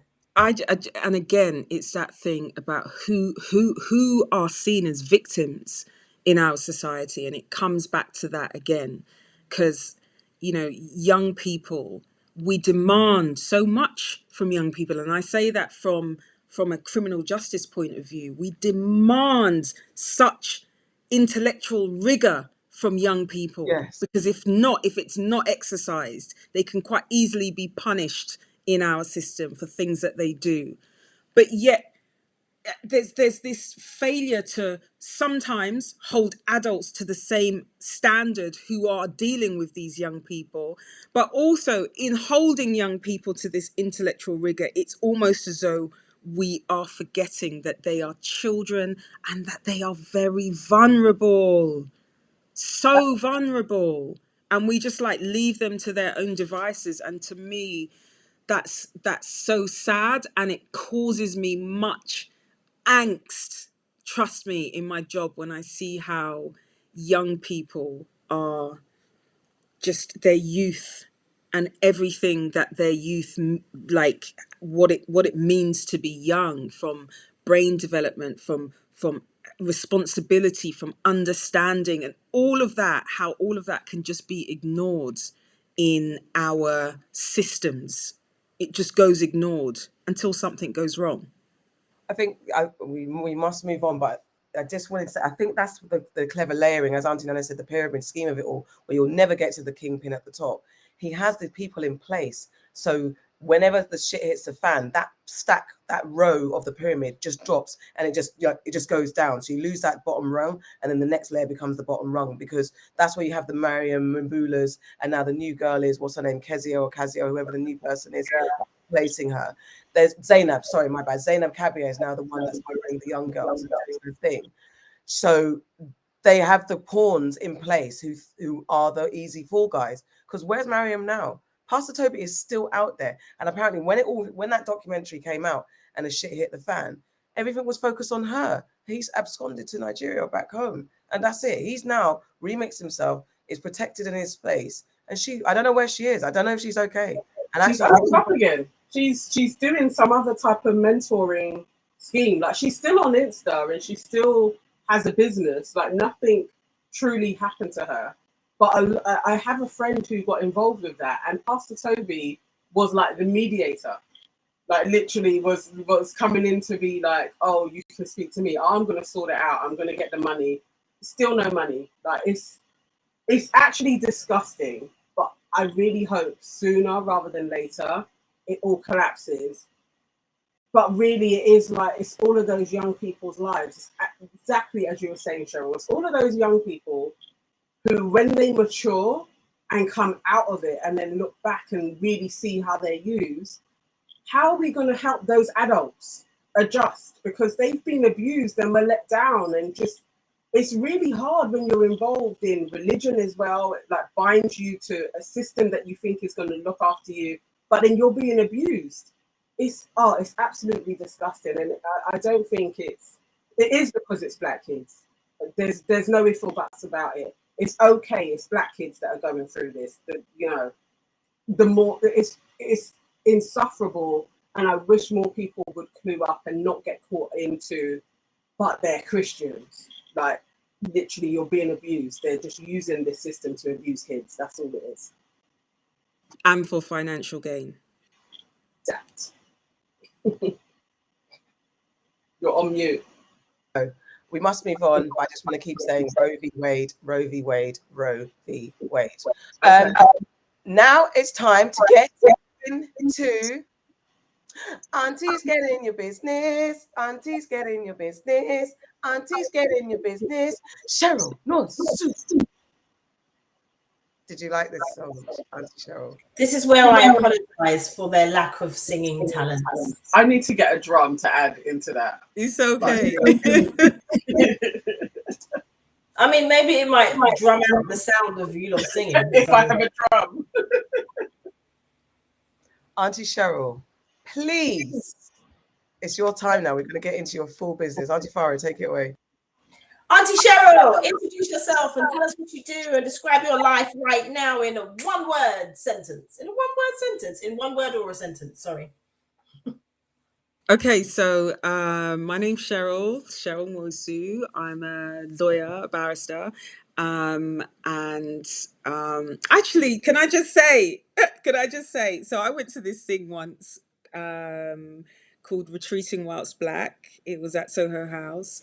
And the very first exercise, or one of the very first exercises that we did on the day, was to define ourselves and introduce ourselves. And we had this big discussion about not defining yourself by your employment, or do you know what I mean? So actually, I want to start again, because that is probably, I think anyway, the least of me, what I do for a living. So. My name's SHERYL, and I am a deeply passionate African woman, passionate about all things Black and diasporic, and I love music. I will bring this in because it's relevant. I'm currently chair of an organisation called the Black Music Coalition. And I juggle that with my other things that I do, which include law, communication coaching, and strategic direction for people who are in entertainment or music, really. Okay, so to describe my life in one word, black. I tell people I live a very, very, very black lifestyle. Right? So I love it.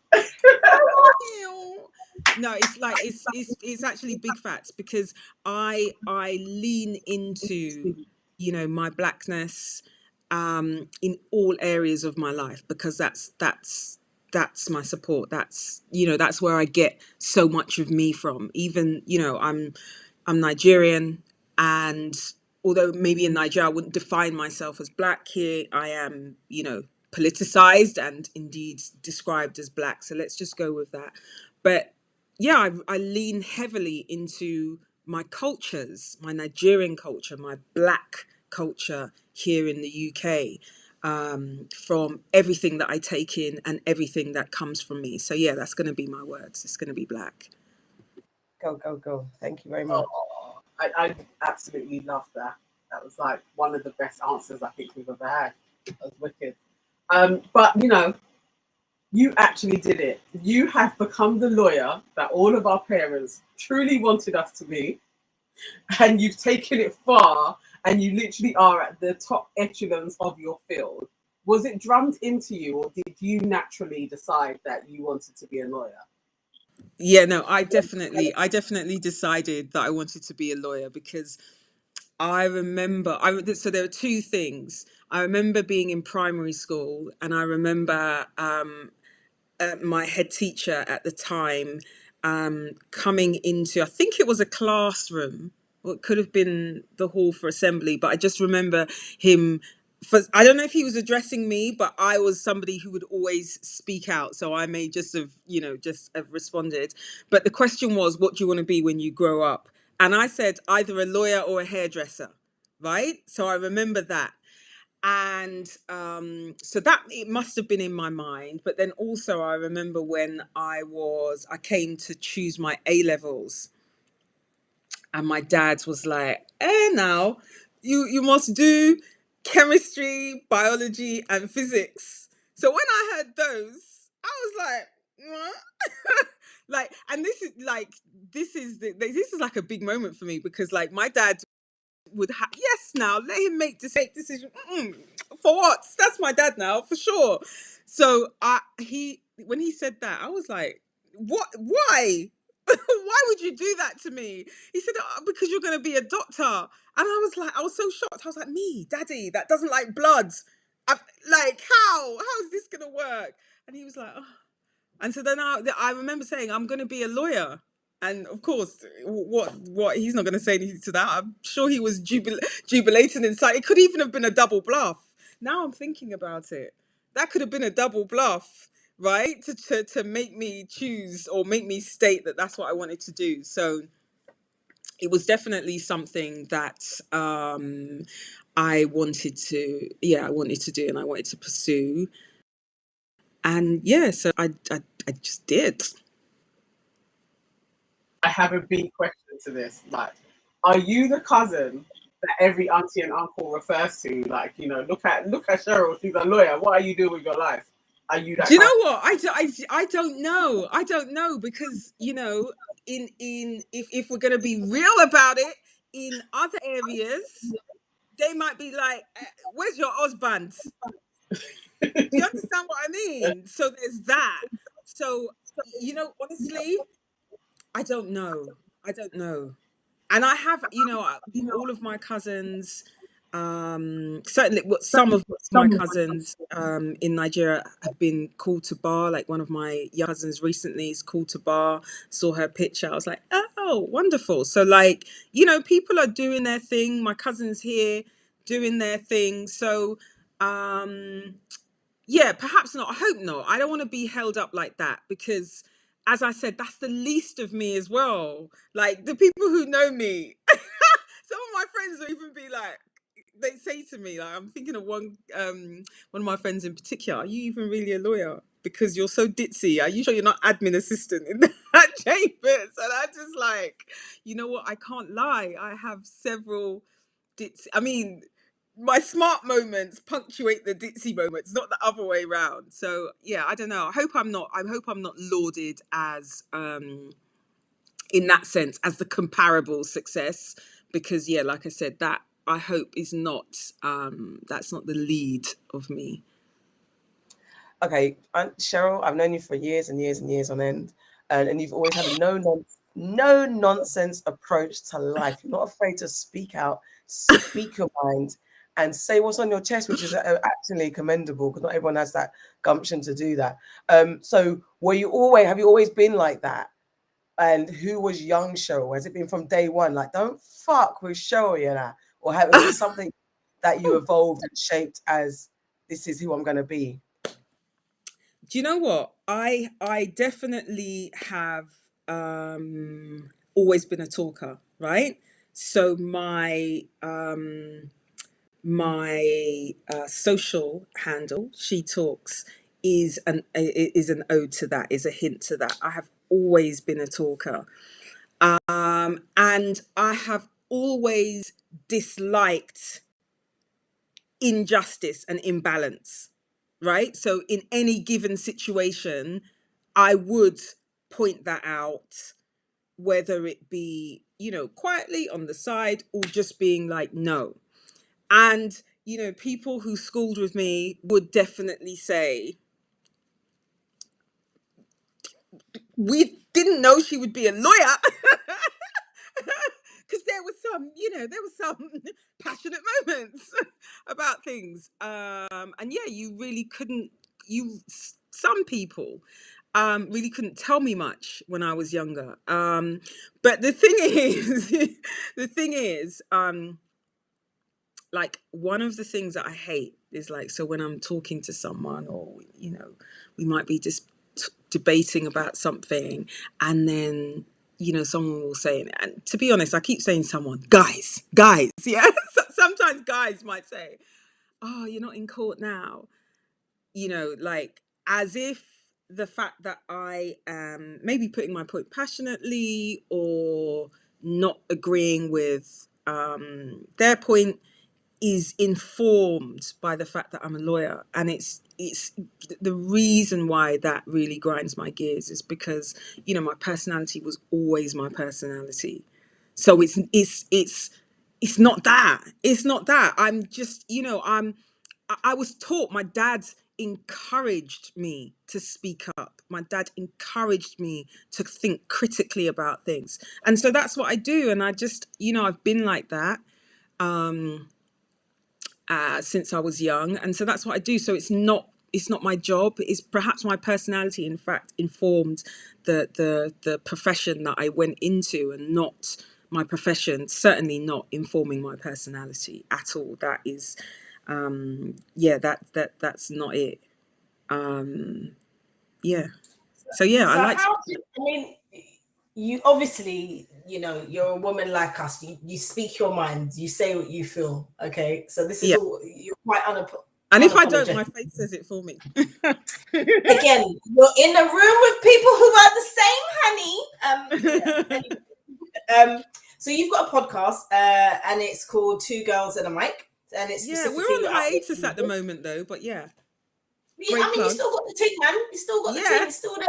It's still there. Yeah, everyone's there. But my question to you is that, and I find this difficult as well, and I think all of us do, is like juggling work and juggling the person you have to be at work, and that, the opinions and all of that sort of thing is, and sometimes some of the stuff that you talk about is quite controversial. How do you juggle that? How do you remain true to yourself and, still be able to be the boss in your work environment?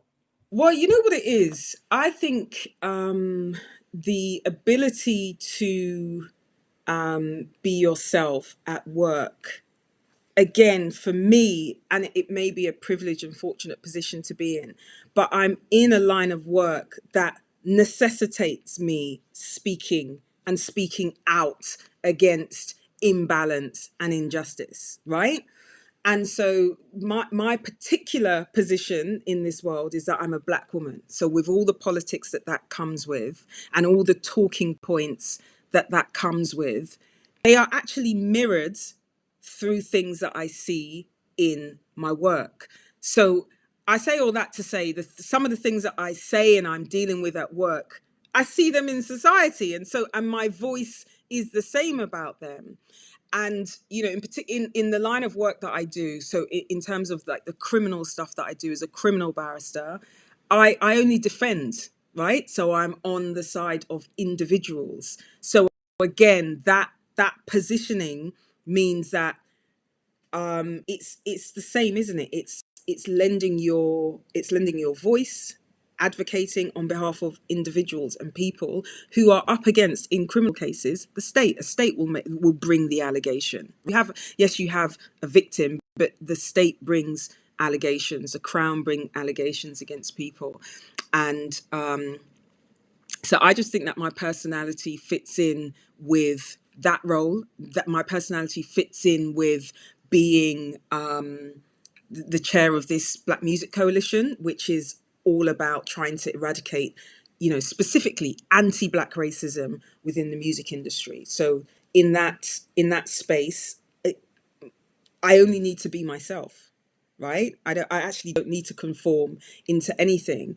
And when I offer strategic advice and developmental advice for people, and where they're trying to get to and things that they're trying to do, whether it be a singular project or whether it be like a longscape project, it's because I actually only really do it for clients that I actually really believe in what they say they want to do.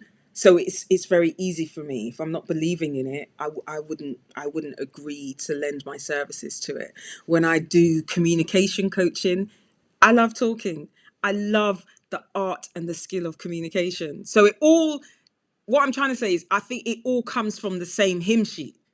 I'm the hymn sheet, and it all comes from the same hymn sheet. So it kind of aligns. And it's also a good way for me to discard things from my life and not do things, because when they don't align, when I find I'm pushing against the grain of myself, or something doesn't sit right with everything that I've tried to craft around me, then sometimes I realize that's not for me. That's not my direction. That's not my calling. So it's actually, I'm not going to say it's easy, but it actually works smoothly, just because, it all comes from, I hope, and I try to make it all come from the same place. And I hope that place is a genuine and authentic place. So your podcast, I remember it coming about. It was a while ago now. Like you had a podcast before podcasts really exploded and became like super popular. Right? That's before my time. It is, but yeah, you guys were like the pioneers. So what's happening with it now? Is it going to come back? And like, what was the genesis for it? Why did you come up with the podcast in the first place? I was talking to see, my memory is so tish, so I can't remember if these things were actually around the same time, but I know that I was talking to people about wanting to start a podcast, right? Because I had done radio before, so I had done talk radio, and like I said, it's what I love to do. I love a chat. So I remember wanting to do a podcast and kind of trying to think about where it would be coming from, what would be the angle, etc. And I used to go to this event that my podcasting partner, Lorraine Russell, Miss Lala, shout outs, used to do, called Bloggers Delight. Okay. So I used to participate in that as like a, speaker, panelist, whatever. And so that's how me and La met each other. And I just feel as though maybe the time when I was thinking about a podcast, she started talking to me about doing a podcast. And it feels like, so it was almost like, poetic. It was supposed to be, I'm sure that's basically how it came about. La spoke about wanting to do it, and I was like, yeah, I'm in. But I had already been wanting to do that. So yeah, we just kind of did it. we didn't even really, well, we did put thought into it. We put thought into the name, and we put thought into, you know, what the angle was going to be. But the angle is always going to be, you know, we're a Black woman and we're vocal about things, and so we're going to sit down and talk about some stuff. So yeah, that's how it kind of started off. Is it going to come back again? Do you know, that's a really big question, because my diary is just packed, as is Lars, to be honest, right? So she has an event that she does yearly, a fitness event. She's a personal trainer called Noir Fit Fest. And so she is constantly making that event, which happens every September, bigger and better. And she works on that a lot. I am now chairing the coalition. I'm, you know, moving up to be more senior in my work. So that comes with like just a heavy workload in general. And, you know, I got to keep time to play as well, right? But I also have all these other things that I want to do. That is the issue. I have all these other things that I want to do, right? So even today, I was speaking to somebody. I say speaking, we were messaging. And funnily enough, yesterday, speaking to someone and then of them saying, you know, you should really do this thing where you talk about like law and stuff. And then I woke up today and I was tweeting and I was like, there's so much law and legal stuff going on around the world. And I said, I've got work to do. I had a day out of court today. I've got work to do. I'm supposed to be reading my work. I'm just like, oh, I wonder what stage are they at in you know, Amber Heard and Johnny Depp. And then I'm seeing like Young Thug and Gunna arrested in the US. And then I'm hearing about these RICO laws, and I've heard about them before, and I've done like scant reading about it, but I really want to go into it and find out like, oh my God, what's really going on and how does it compare and contrast with, you know, law over here. And I recently wrote an article about like rappers and rap lyrics being used in criminal cases here, and there's echoes of that in that case. And then you're just flicking through the papers and then you see my man that used to be in Neighbours is on some defamation trial connected with complaints of sexual misconduct, and then, you know, Roe versus Wade being overturned by the Supreme Court in the US. There's so much, and trust me, the legal nerd in me wants to know about it all, and then I want to talk about it. So, I mean, where am I going to do that? A great podcast for me. Follow a lawyer who basically does that on YouTube. But she's in America, and I'm always. So you need to send me those details, because Auntie Sade sent me someone on TikTok and was saying exactly the same thing. So there are all these signs. I want a Black woman doing it. So if you can fit that in, and the UK perspective on it, because they're generally all American, there's such a worth to know from a lawyer's point of view, like who knows the law. You know, it's not just us speculating. But a lawyer actually saying, this is the law and this is why this has happened. Oh my God, the views are crazy. The monetization is nuts as well. It's just one under financial, which is the highest monetization. So all I'm saying is, if you want to do it, you know. Right. And you know, the thing is, the calling goes back to what I was saying about, you know, it all coming from the same place, because in my head, I don't just want to say, this is the law. I want to talk about what are the social implications. Like, I am a hip hop fan, okay? And so I do this thing, right? Sorry to go off on a tangent, but I do this thing where I check in with myself. And especially since that exercise I was talking about, when you define yourself and don't do it by your, you know, your job or your adjacentness to other things, like, who are you, right? And I think it was because I waited up for the Kendrick Lamar drop, right? And then I looked at myself and I said, yo, you love this, you love this, right? Because it's on repeat and I'm listening. You love this. And so then it made me think, oh, okay, that's a bit of you, right? So it's in my head now. So I was just saying that because a lot of what I think I want to, the interest for me is not always just because it's law. It's like the layers of like law and maybe like music and women's rights and reproductive rights, and do you know what I mean? All of that kind of stuff, and just being able to do something which I'm not saying I'm an expert at it, but I think it doesn't happen enough, which is like joined dots, speak like thoughts. I don't think people understand how, to use an example of something that we've already spoken about on this show, I don't think people understand how Kevin Samuels's rhetoric can actually lead to real physical harm against a certain sector of society, because there's no, it's, you can't just, because you just disagree with him.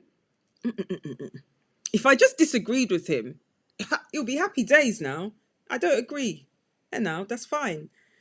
But when he says something like, men ought to be able to practice controlling violence, slight violence against their partners to keep them in line, right? And young people hear that message. And then they're also, to use another thing that's happening with young people in society, they're also consuming vast amounts of porn, right? And then how do those two building blocks go into maybe a young man's mind or even a young woman's mind and inform their actions? Because I'm telling you, it does inform their actions in many different ways. But sometimes I just feel like conversations are happening in silos and in different departments and for different reasons and at different levels. But whether it be by accident or by design, people are not thinking, not only critically, but joining up the thinking. So that's why people have these mad takes like, oh, but he was just his opinion. So I want to do a bit of that, but I don't know when. So don't hold me to it. Edit this out. No, we will hold you to it. We will hold you to it. You do this. We are definitely, because it makes Also, we're live. There's no editing. I know. Do you know what? It's so, because it's the thing that people need to know the law. And like I said, we'll talk offline. But people need to know the law, because we, like, in our show, we tend to say allegedly. Don't know how strong that allegedly works and for how long and to what extent. And a lot of the stuff, especially the careers that we get into, we're all kind of creative and in the media and the arts, the different laws that affect the things, it's copyright, this, there's so much that people don't know. And understanding your contracts, and especially contracts in the music industry. And you are part of the Black Music Coalition, which is hugely political, as it was born during lockdown and part of the response to George Floyd's murder, and subsequently the Black Square social media campaign that some organizations used to pretend that they were supporting the cause, and others they kind of use it as a stepping stone to find out more.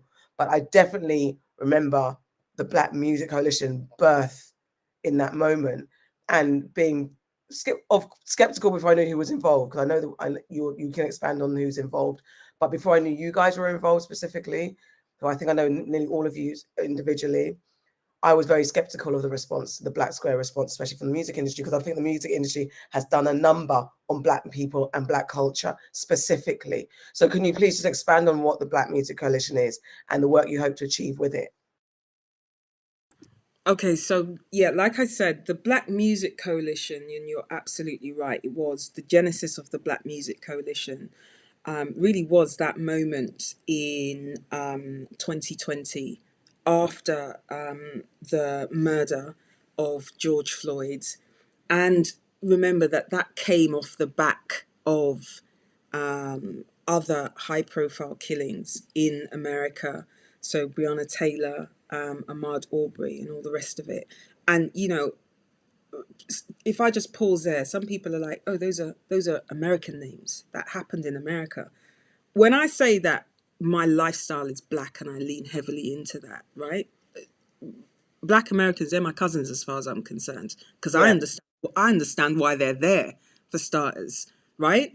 So, and we live in a globalized society, so I don't want anyone talking about, oh, that's America. What's that got to do with anything? When you used to hear constantly the special relationship that the UK have with the US. Anyway, I digress. So those moments happened, and really we were all on lockdown, right? And so we had this obscene thing that we all saw and witnessed on the news cycle, right? And people were working from home. And for many people, many Black people, and I take this from the conversations that I had with people, one of the extra layers of trauma of having seen what happened was the business as usual approach from their workplaces and sometimes from their white colleagues. And that what that did was cause people, because we needed an outlet, didn't we? It caused people to like talk to each other. And that's what was happening within music and with many people that I know in music, talking to each other about like, what the hell? And people organized. So there was a group of Black executives. At this time, I had nothing to do with it, right? So there were a group of Black executives, some of which that I knew, who all came together and created a space for people to talk. So there was an initial Zoom meeting where loads of Black executives in music came and spoke about the issue, the elephant in the room, anti-Black racism, because after all, that allowed what happened to George Floyd to happen. And that also allowed people to just ignore Black colleagues who'd seen this thing, right? Not understanding how racial trauma actually works. And so after that initial Zoom call, there was more organization and an open letter to the industry about some of the issues which Black execs in particular faced was being drafted. And again, somebody who I know quite well, one of my best friends, Shah Grant, who's at 027 Def Jam, she was also working on that letter and across that letter, as was Afriye Henry Fontaine, who is at Motown UK. And that letter passed by me because, you know, I'm into like words and stuff. And, you know, Shah asked me to have a look at it.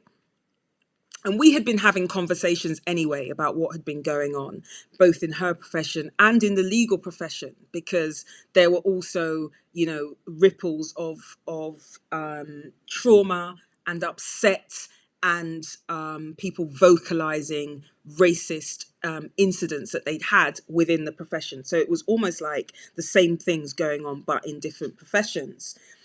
So we were having these conversations as friends. She showed me the letter. You know, I did what I felt was necessary with it in terms of just like structure, edit. If you give me any written document, I do that, right?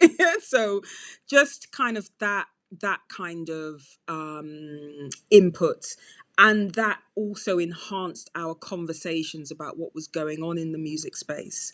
And Shah knows that I'm very passionate and always have been, before any kind of Black Music Coalition and before any kind of me being a Black lawyer, always been passionate about Black people and about the state that we find ourselves in, where we are in the world. Okay, so she knows that about me as a friend, and so really just invited me to be involved, or even just kept me involved by the conversations that we were having.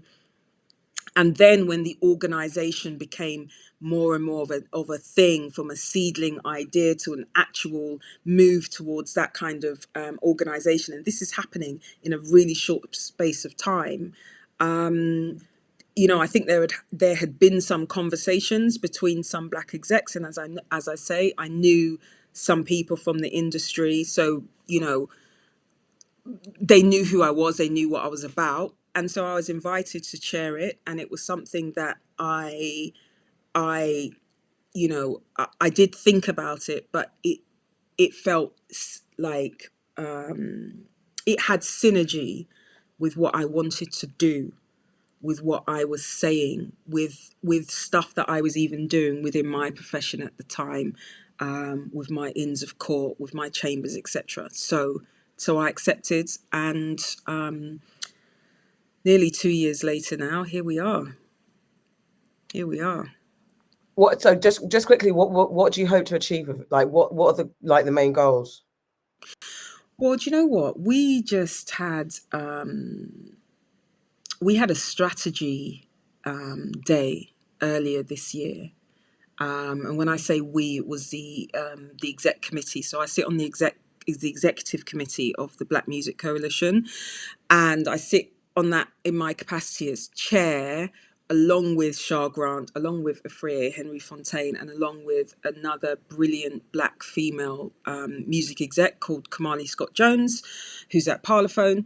And we were talking about our goals and where we are going now, having released our manifesto in September 2020, which speaks to our long-term goals, which can be encapsulated in eradicating anti-Black racism.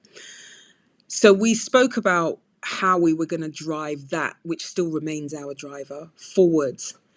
And then since that moment, I went through this phase where I felt like not enough was happening, not with the organization, but with the industry, actually.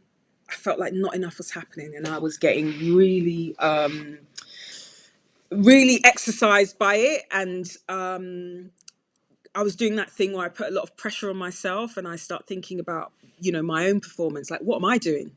Is this me? Maybe it's me that's not doing enough. Because why haven't I solved this problem? Right? Why haven't I single-handedly eradicated anti-Black racism?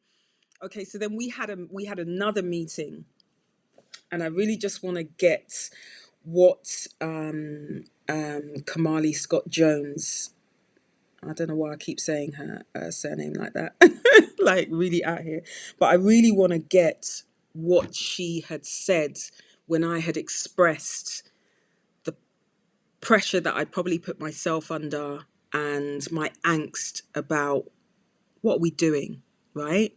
And are we achieving what we set out to do? And she said, and I'm reading it because our fantastic intern then sent out the meeting notes and put it at the bottom, and I just thought I needed that because I can always remind myself of it. And Kamali said, our bar for achievement isn't us resolving the issues. It's about us creating a framework and a blueprint in order to move forwards, right? And so I really absorbed that. And so just to answer your question about what are our future goals, racism is as old as the hills, right? Anti-Black racism is as old as the hills. We are unlikely to, and I'm not being pessimistic, I hope I'm being maybe realistic, we are unlikely to be able to eradicate it in 10 years. I don't know that we can reduce it, we can change systems, etc., but I don't think we're going to be able to eradicate it.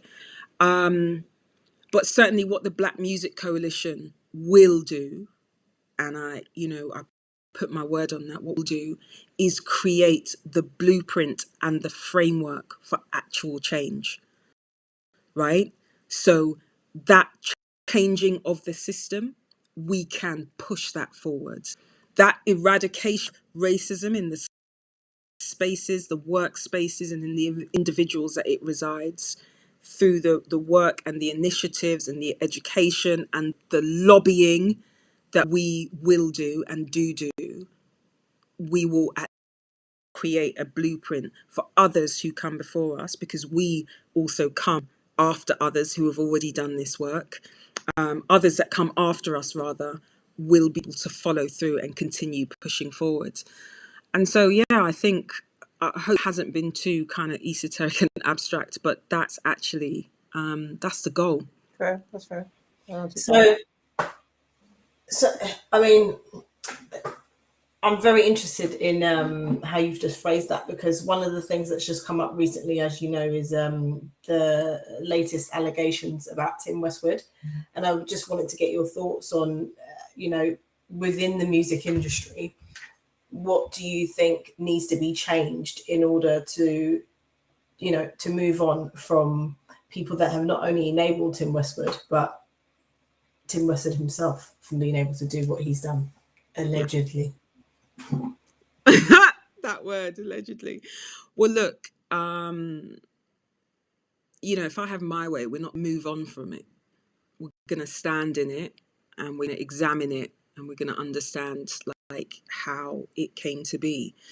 And the reason it was allowed to manifest are because of some of the things that we've already discussed in the show, like victims, right?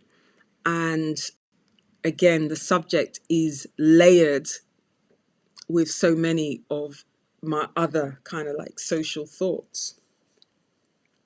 Thoughts about gatekeeping and gatekeeping Black culture and why that's really necessary, and who sometimes lets the side down on doing that, right? So my thoughts on Tim Westwood are plentiful, but I will say this, that everyone knew, right? I'm not even in music and I've done heard, right? Although I will say my naivety didn't know that it was as horrific as a couple of those stories that I heard on that thing. So I'd heard of misconduct, but not being in the industry, I didn't know what the specifics of that were, right?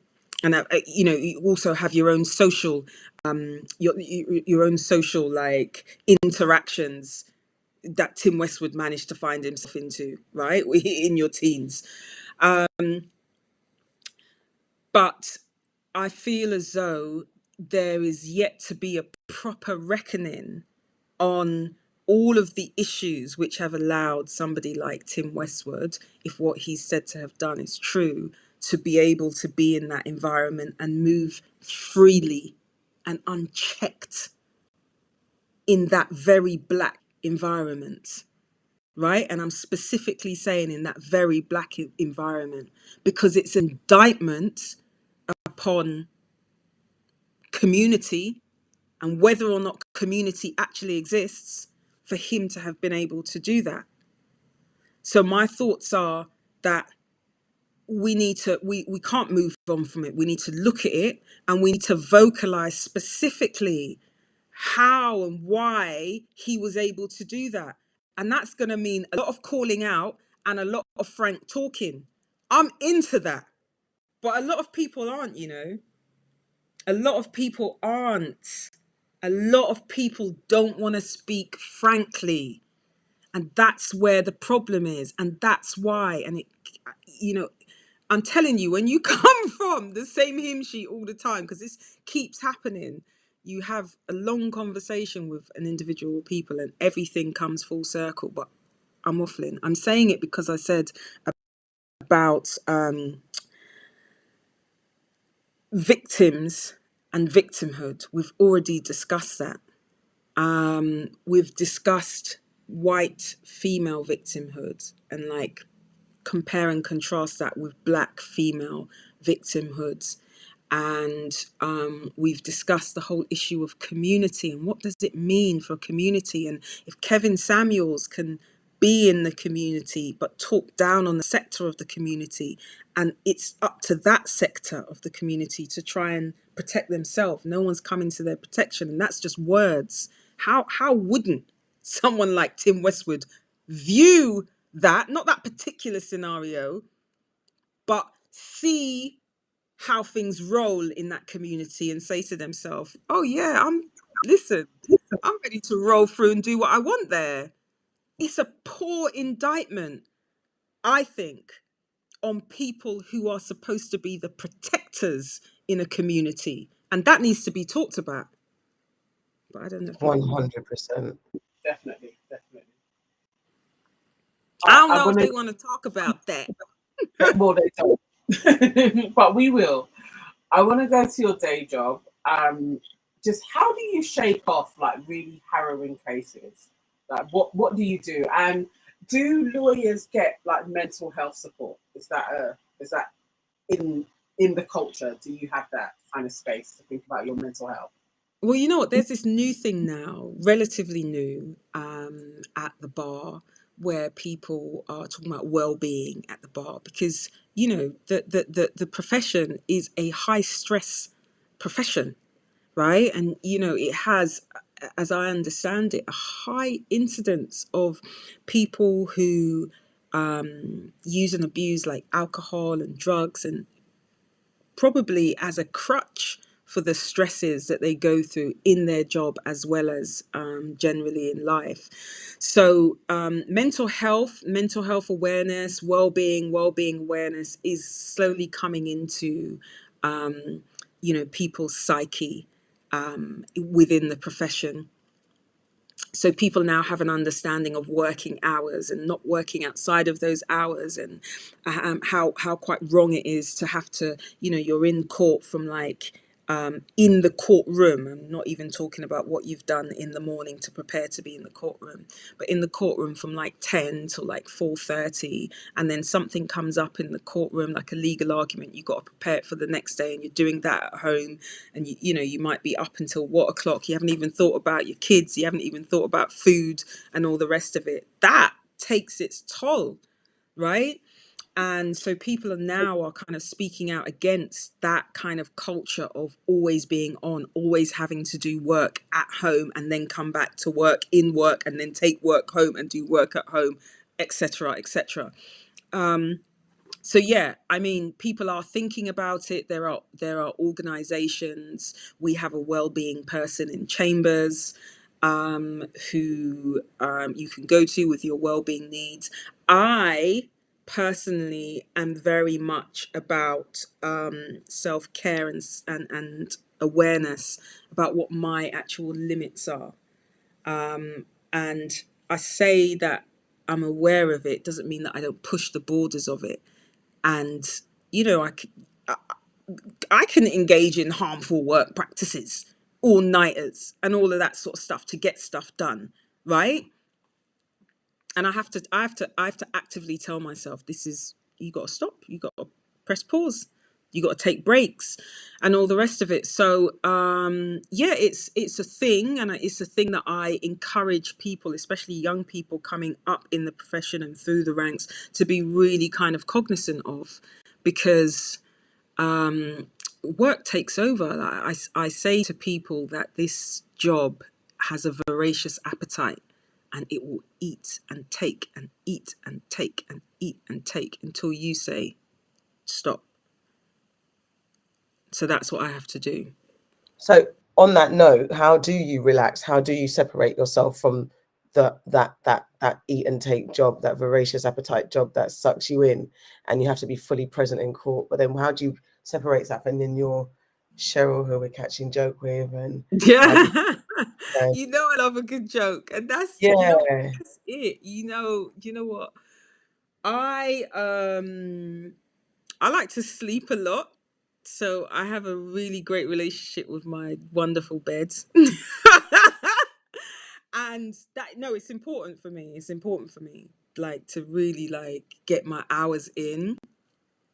I have a wonderful group of friends, people that I can really lean into when I need, you know, company, silent company, loud company, like to do stuff, to not do anything, to just veg out. There's that. And also, you know, my family are a great source of outlet for me, like chilling, spending time with my family, spending time with, you know, my mum is really important to me. That makes me feel super connected to just me. So yeah, that's a big thing. And just, yeah, I mean, I down tools on a regular whenever I can get away with it.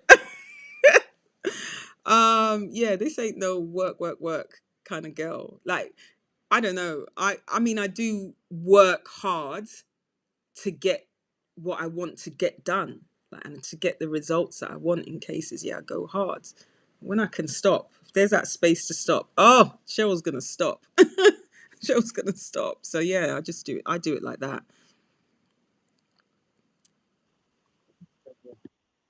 Cool. So, okay. I mean, when people have so much on, I feel like there is no end goal, because you're always doing other things and you're always looking at one thing and then moving on to the next. So I missed the first. I missed the first bit of what you said. When people have what? When you have so much on, I find that people never ever have a real end goal, because there's always new things that they're striving to achieve. But I just wanted to find out from you, what would it take? Like, would you, when you're 80 or like 90, what is it that you're going to be like, okay, I'm all right now. I've done it. I've ticked those boxes. Do you know what? I think more and more when I think about, what I want my legacy to be, it's really less about the professional goals. I might make my professional goals, I might not, right? I might make them, I might not, I probably will, but let me just say, for instance, I might not. But truly, I want, when I'm 80, when I'm 90, I just want to just know that, I lived good. I have loved well and been loved. Like, I know it sounds all airy fairy, but it's a really good question, because it's stuff that I'm thinking of now. Because I see a lot of the stuff that I'm doing, right? And yes, a lot of doing. You're always doing, you're doing. But like I said, I always check in with myself, because ultimately I want myself to be happy, and I want myself to be fulfilled. And I just want to know, like, I lived in myself, right? So not my job, like myself, like me, this person on screen, right? That I just lived in me. And so hopefully when I get to 80, 90, and I'm just like happy with me. I hope that sums it up, because that's what I want. It does. Yeah. Okay, good. Okay, cool. We're gonna get into the quick fire round questions. These Not are quick fire. Yes, quick fire. You get quick fire. This is a way, aunties, when you're surrounded by the aunties at the party and they're asking you all the inappropriate questions in the world that you cannot stand, you don't want to answer, but we're going to do it anyway, because we are aunties. This is how aunties get in your real business. First of all, what's your relationship status? Are you married? Do you have a man? Where's your other half? What's going on? So you just even went there. Just went there. No, I mean, if there's any tenderonis out there, I'm single, ready to mingle. That's all we wanted to know. And the next one is this is the, do you know what this is? We leave it on. We do ask men and women of this, where other places don't ask men and women this question, so that's why it becomes a bone of contention. However, children, are they on the agenda? Do you have any? Do you want any? Is it a sensitive question for you? No, it's not. It's not sensitive. Only when people say things like, "Oh, when," or whatever like that. Then it's like, why would you be clock watching? Like, do you know what I mean? But yeah, no, I would love to have children. That's it. You know what? So I remember, right? I was dating one guy before, and I said, oh, I said before in this show, like, I don't have sisters. I said, oh man, I would love to have a sister, I'd really like to have a sister. Like, I wonder if she'd be like me, could she fight? Right? And then he was like, oh, don't worry, like, you'll have a daughter and you'll be able to see yourself through her. And I was like, that was so cute. And so I always feel like Yeah, I just want to see. This is like not the reason to have children. I know it might even be coming from a place of ego, but me, I would love to see a small me running around, Sha. I would love that. Like, what would they be like? Thing is about a I small would you, there's love nothing that. about when you find yourself telling a small you off for things that you would do. Gosh, I can actually imagine, because that's another thing that my mom always used to say to me. Like when I was in trouble, she said, "The things that you'll be doing me, your children will be doing you." Yeah. Okay. It's that. There's no way around it. One of them is going to be a reflection of yourself. 100. But yeah. I quite like the thought of that, That's that's wild. Yeah, I quite like the thought of that. It is wild, trust me. So you mentioned you've got brothers. Yeah. Are you an auntie? I And if am. you're an auntie, what type of auntie are you?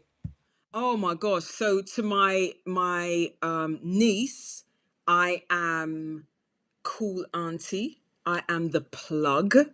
Right, let me call her and get her to say these things. No, yeah. So I'm cool auntie. I'm the plug. She has. She's at law school at the moment. She's following in her auntie's footsteps, but not entirely because I told her what area of law not to go into. And yeah, I've been able to kind of like guide and plug her in certain directions, which is a great feeling to be able to do that. And to my nephew, I am he's always going to get sweets. He's always going to get his own way. Don't bother tell him off because, right? I'm that auntie. And when my nephew, let me see if you'll be able to, you can see him. When he was born and they sent his picture home to Nigeria, everyone was like, "Oh, he looks like Ada," which is me. I was like, "Of course he does. Like, who else is he gonna look like? His parents." So, and then to all the other children that I have in my life, godchildren and friends' children and stuff like that. I think I am. Well, I know I am to some. I am the cool auntie that will be like encouraging you. Yes, you can wear lip gloss. EJ, you can wear lip gloss. Right? Okay, so you're a cool auntie, but have you ever give us an example when you've had to go like auntie mode though, where you're not quite so cool? Well, do you know what? I take the responsibility of like being able to like guide some of the children around me very seriously. And so I just remember one summer I was at again my A1 day one, my best friend's house, and loads of her nieces and nephews were around. And many of them I'm their godmom anyway, like from different sisters. But I just remember deciding that I was going to take some of the older boys and sit them down and just talk to them about, in my mind, it was about joint enterprise, right? So it was about, don't be a follower, be a leader. If you see things going on, you got to use your mind to say, I'm not involved, and go, leave a situation. If you don't want to be involved in a situation, don't be involved in a situation. And just talking to them about, maybe using style and even finesse to be able to be like, oh, do you know what? Oh, my girl's just messaged me. I'm going to go meet, like exit tactics. Because I've worked with and represented many young people who have been caught up in incidents where they are not the prime movers, right? They're part of a crowd. They're part of sometimes just a gawping crowd, right? Very different from an encouraging or an assisting crowd. And I use those words for a reason. Who've been caught up in situations which have affected their whole life and their liberty, if you understand what I mean. And so I just felt like in that moment, who's going to tell them that? And I want them to think about that. And so, yeah, that was, you got to be kind of serious auntie for some things. And, it would be it'll be mad of me not to even, they're young black boys. Can I just say, like, as someone who has personal experience of a very close family member being affected by a joint enterprise, I absolutely love that you took the time to explain it to them, because people don't understand that you can literally just be a person standing by and be cast with the same tarnished with the same brush. You can. Yeah. So I just absolutely love and respect that you took the time to say that to them. Yeah. And it was really less about kind of giving a law lecture, but more kind of just saying, it's summer, you might be out with your friends, these are the situations that can come up, and it's in the blink of an eye. There was a time I was coming out of I was out, in fact, of a court, one of these West London courts. I think it was Isleworth Crown Court, and I was sat in my car, just kind of like getting ready to go, and like all these school kids were like on the road, but they weren't just coming from, like, something was going on in it. So I've wound down my window and I was thinking, what's going? You can feel it in the air, you can hear it in what they're saying, and then I saw, like, my eyes were drawn to this like tall black kid. He's probably the same age as his peers, but he just stands out because he's bigger and he's taller. And I was just like, that's the one that gets in trouble, isn't it? So I, like, when you go into auntie mode for strangers, I called him over and I said, you know what? You go home. Whatever's going on, go home now. Because let me tell you something. It's you. It's your face. You're the one that stands out in the crowd, right? So for right or for wrong, you will be the one that will be in the mix of something. Please go home. And he took it. People say, young people are this, that, and whatever. I've never found young people that are more than like open to whatever you have to say to them, depending on how you say it. And yeah, he took it. He knew what I was saying. And I think he was like with his friends, yeah, come go, man. And I'm like, please. Because, do you know what I mean? Like, there's so many kids around, but my eye's drawn to it, and I just know how it goes. So yeah, I think I'm actually officially auntie status now. I think that's right. Well, I think once I hit 40, that's like, I need to start telling someone, you need to call me auntie. That's when it happens. It happens. Ain't nothing wrong with being called auntie, boy. Right? So, okay, you need to tell your favorite aunties something that you wouldn't tell or you haven't told your mum or dad. We want something. You want me to be saying that here on? Yes, this is live. Safe space. We want How can it that be a safe space? It's a safe live space. Yeah.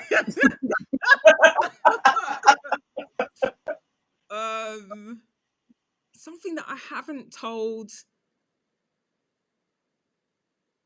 my mum or dad.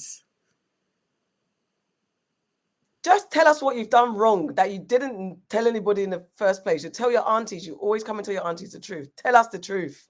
This is it. This is what we want to hear. Hell to the no. Where they do that at? No. No. Immediately no. Immediately no. Something that I Cheryl's thinking, I'm still going to get beat if I say this. Yeah, no, I think one thing I would say is, I feel like, people say, oh, you the youngest and you got your brothers, oh, you spoiled. Honestly, I would say to my mum and dad, I don't think you lot spoilt me enough. That's what my thing would be. I don't think you spoilt me enough. I feel like, because I always say this to one of my friends, she'll know, I always say it to her, because she's had another baby recently, but her youngest, I always say, make sure you spoil that one. You're not doing enough for her. You always like leaving her out of things and stuff like that. Like if I FaceTime and then I'm speaking to her and then the eldest one will come in and be like, hi, Auntie Cheryl. And in my head, and I'll say to her, I say, but where's, her youngest? Because I want to get her here as well. Don't let her left out. Because I feel like, as the youngest, I feel like I didn't have enough attention on me. Okay, no. That's that last child thing. That's what that is right there. That's that. What is that? Last child. That's the last child thing. That's what you last child. Seriously, I feel like I didn't have enough focus on me. That's probably why I'm so loud, because my life I had to fight. Don't bring Celie into this. Don't bring. No, sorry, Sophia. Don't bring Sophia into this. No, I swear, I feel like, seriously, I've kind of hinted it at my mom. Like, let me just tell you something. So many pictures, my brother up from me. So many pictures of that boy in a buggy, in my mom's arms, doing this, doing that, being a baby. I'd be looking for pictures of me in similar poses. I can't find them. Oh, there's plenty of me and him together. Yeah. But where were my own solo shots? Oh, I'm thinking like, oh, there were so many of you. I couldn't, you were young and he was young. It's honestly, I'm not even lying to you. I'm saying it in bants, but yeah, no, there's a part of me that's like hurt by that. So I think that is the thing. But I have hinted it at my mum, but then when she looks at me, I kind of like pipe down a bit. I feel like you lot didn't spoil me enough. I'm the last. I'm the only girl. The thing is, I'm so unsatisfied with this response. I like what you're saying, but I didn't learn anything from you. No, guys, let me just tell you something. You think I'm a lawyer for no reason? I'm gonna up here and tell you about bodies? No. Immediately no. Immediately no. Okay. Redeem yourself. Make us proud. Tell us like one thing that you're super proud of just in life. I am super proud. Oh. I mean, what am I super proud of? I guess, yeah, I mean, you know what? I love me some me, right? So I'm just, yeah, I guess I'm just, oh, no, yeah, for real. Okay, let me just, because you think about it. Yeah, I mean, I am, the reason why I just had a moment of thought is because I was going to say, oh yeah, I'm just, really proud of me. Like, I don't think there's anything wrong with that. But then it kind of went deeper because, so I think back to, a scenario, like coming out of, a difficult period with somebody. And, it was kind of, yeah, it was very negative. And so sometimes when I step outside of myself and like I see myself now, I'm just like, how you like me now? Because you can still think back to, just like some of that bad shit. Right. And even, being able to like extract yourself from it. Yeah, that's good. Right. But it's not that. It's the rebuilding process. So I'm definitely, I hope I'm not being too elliptic. I'm going to put all my business on the street, but I'm very, very proud of my rebuilding process. Because a lot of it had to be done in silence as well. Because I'm not really a, spoil your guts out kind of person. So a lot of it had to be done in silence. And I did that. So yeah. Yeah, I like that one. What is a family saying that you heard growing up that you hold dear or just wholeheartedly reject? And if it isn't a saying, like a practice or something that you guys did that you're like, I'm not going to do that. Like, for example, my mum irons everything. I'm not going to do that. How about you? So something that I hold dear. So or wholeheartedly reject. It could be a saying or it could be like a tradition. Reject. So I hold dear the fact that my mum in the past has described me as a perfect 10 because she said I'm like the 5th child of a 5th child. And so, sometimes that is so cute. I'll just be like, yo, you're a 10. Like, fuck this shit up. Excuse my language. Right? So I hold that dear because that's that can get me through. And things that I reject from you mean like from within my family circle? Yeah. you don't have to have a rejection. It's just like there's some things that you either, or like you hold dear that you carry on traditionally, like that perfect 10 is wonderful. Like you could just leave it on the perfect 10, because I think that is a perfect 10. Yeah. So that would be that.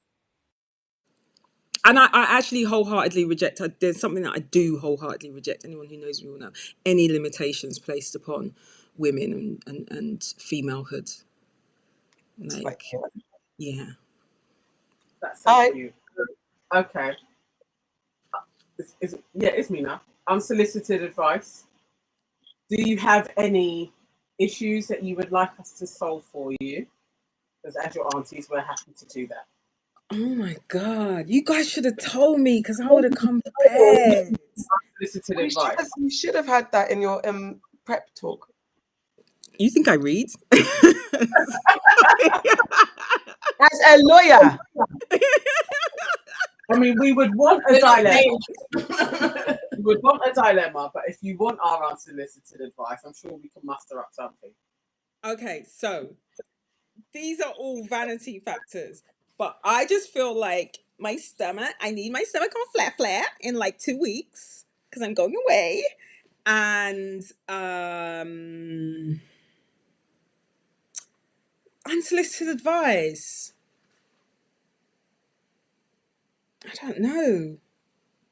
If you don't, then it's fine. Yeah. My thing to you is, you mentioned being 40 and you just said about your stomach on flat.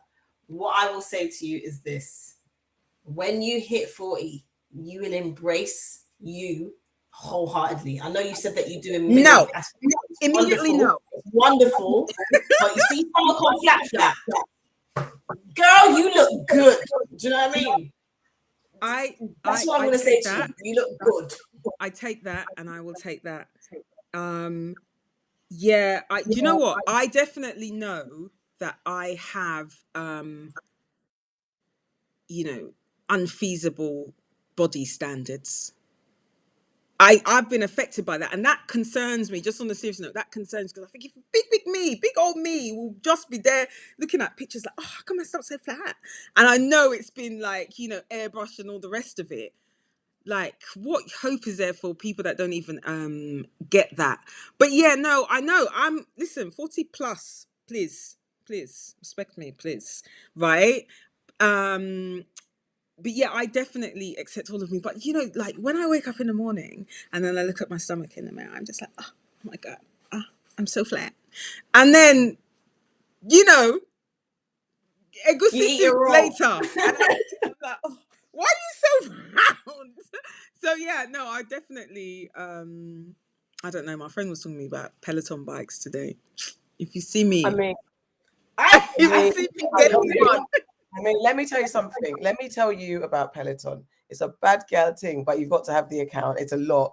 I have access to one through a membership that I have, and that gym has them, and they are good. And what I do love about the Peloton trainers, especially shout out Tunde, beautiful Tunde, Nigerian American trainer, and an Alex Hussein, who's there's also one that they're called Alex, because when my friend showed me the screen, Alex Hussein, he's brilliant. So between Tunde and Alex and Ali Love, and they are coincidentally all the black trainers, the 3 black trainers that I work out. But there is something about just the way they do it, and Tunde's very empowering. Alex is like go. Ali Love is like, if you think you're nice, she's got a Beyonce set, which is phenomenal. It is a nice kind of, I don't know, empowering workout, and it is doable. You can manage it. It's not hard. So if you do have access to Peloton, it is a good one. I like Peloton. It's hard work, and I mean, post 40. I mean, like I've had the benefit. I shouldn't, guys, just. I know what you're going to say. And I was, you know what? That was a really bad experience for me, and I didn't even get weight loss from it. I'm vexed. It's the July people. It's the promoter of the 19 diet. Let's just call it the 19 diet. Yeah. The July people, they did lose weight. Almost everybody that I know that had COVID around June, July, August 2021, they all lost weight. It was a particular strain. But let me just tell you something.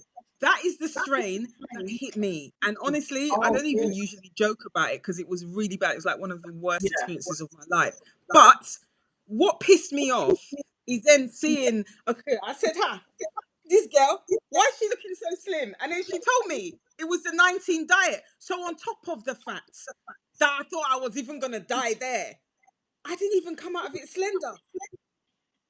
No, Bro, I think I was slender for 2 minutes afterwards, and then the slenderness went. Do you know what it is for me? And real talk, we are going on, this is 11 o'clock, you know. Well, you know what it is for me is that Tell us. I didn't realize, I've always had cheekbones, even when I had weight. I didn't realize how unhappy I was with the weight. Yeah. So losing it, because I had that COVID disgusting, it was bad. It was horrible. Me too was thinking, am I going to wake up from this? But on the flip side, I didn't expect to lose weight.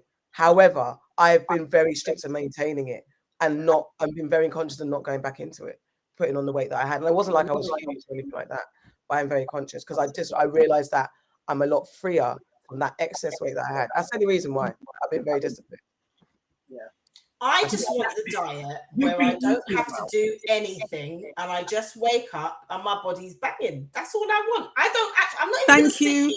Please. Lie about going to the gym. Let me tell you this. My new job has a free gym. They've given us free access to a state-of-the-art, flipping amazing gym. It's bad. I went in there. I was like, this is really good. I've never been back. The only time that gym sees me is when I go for my massage in the room next door. That is it. Like, I'm just not, like, I just want to wake up and be like, yeah, I can't. I'm too lazy. I'm embracing that. I'm lazy. That's in your 20s. In your 20s, you can do that. You can go a day or two and not eat, and your tummy is fat. That's your 20s. No, you're talking about a day or two. I just used to have to drop 1, maybe 2 meals. Yeah, I was doing concave, stomach, slender.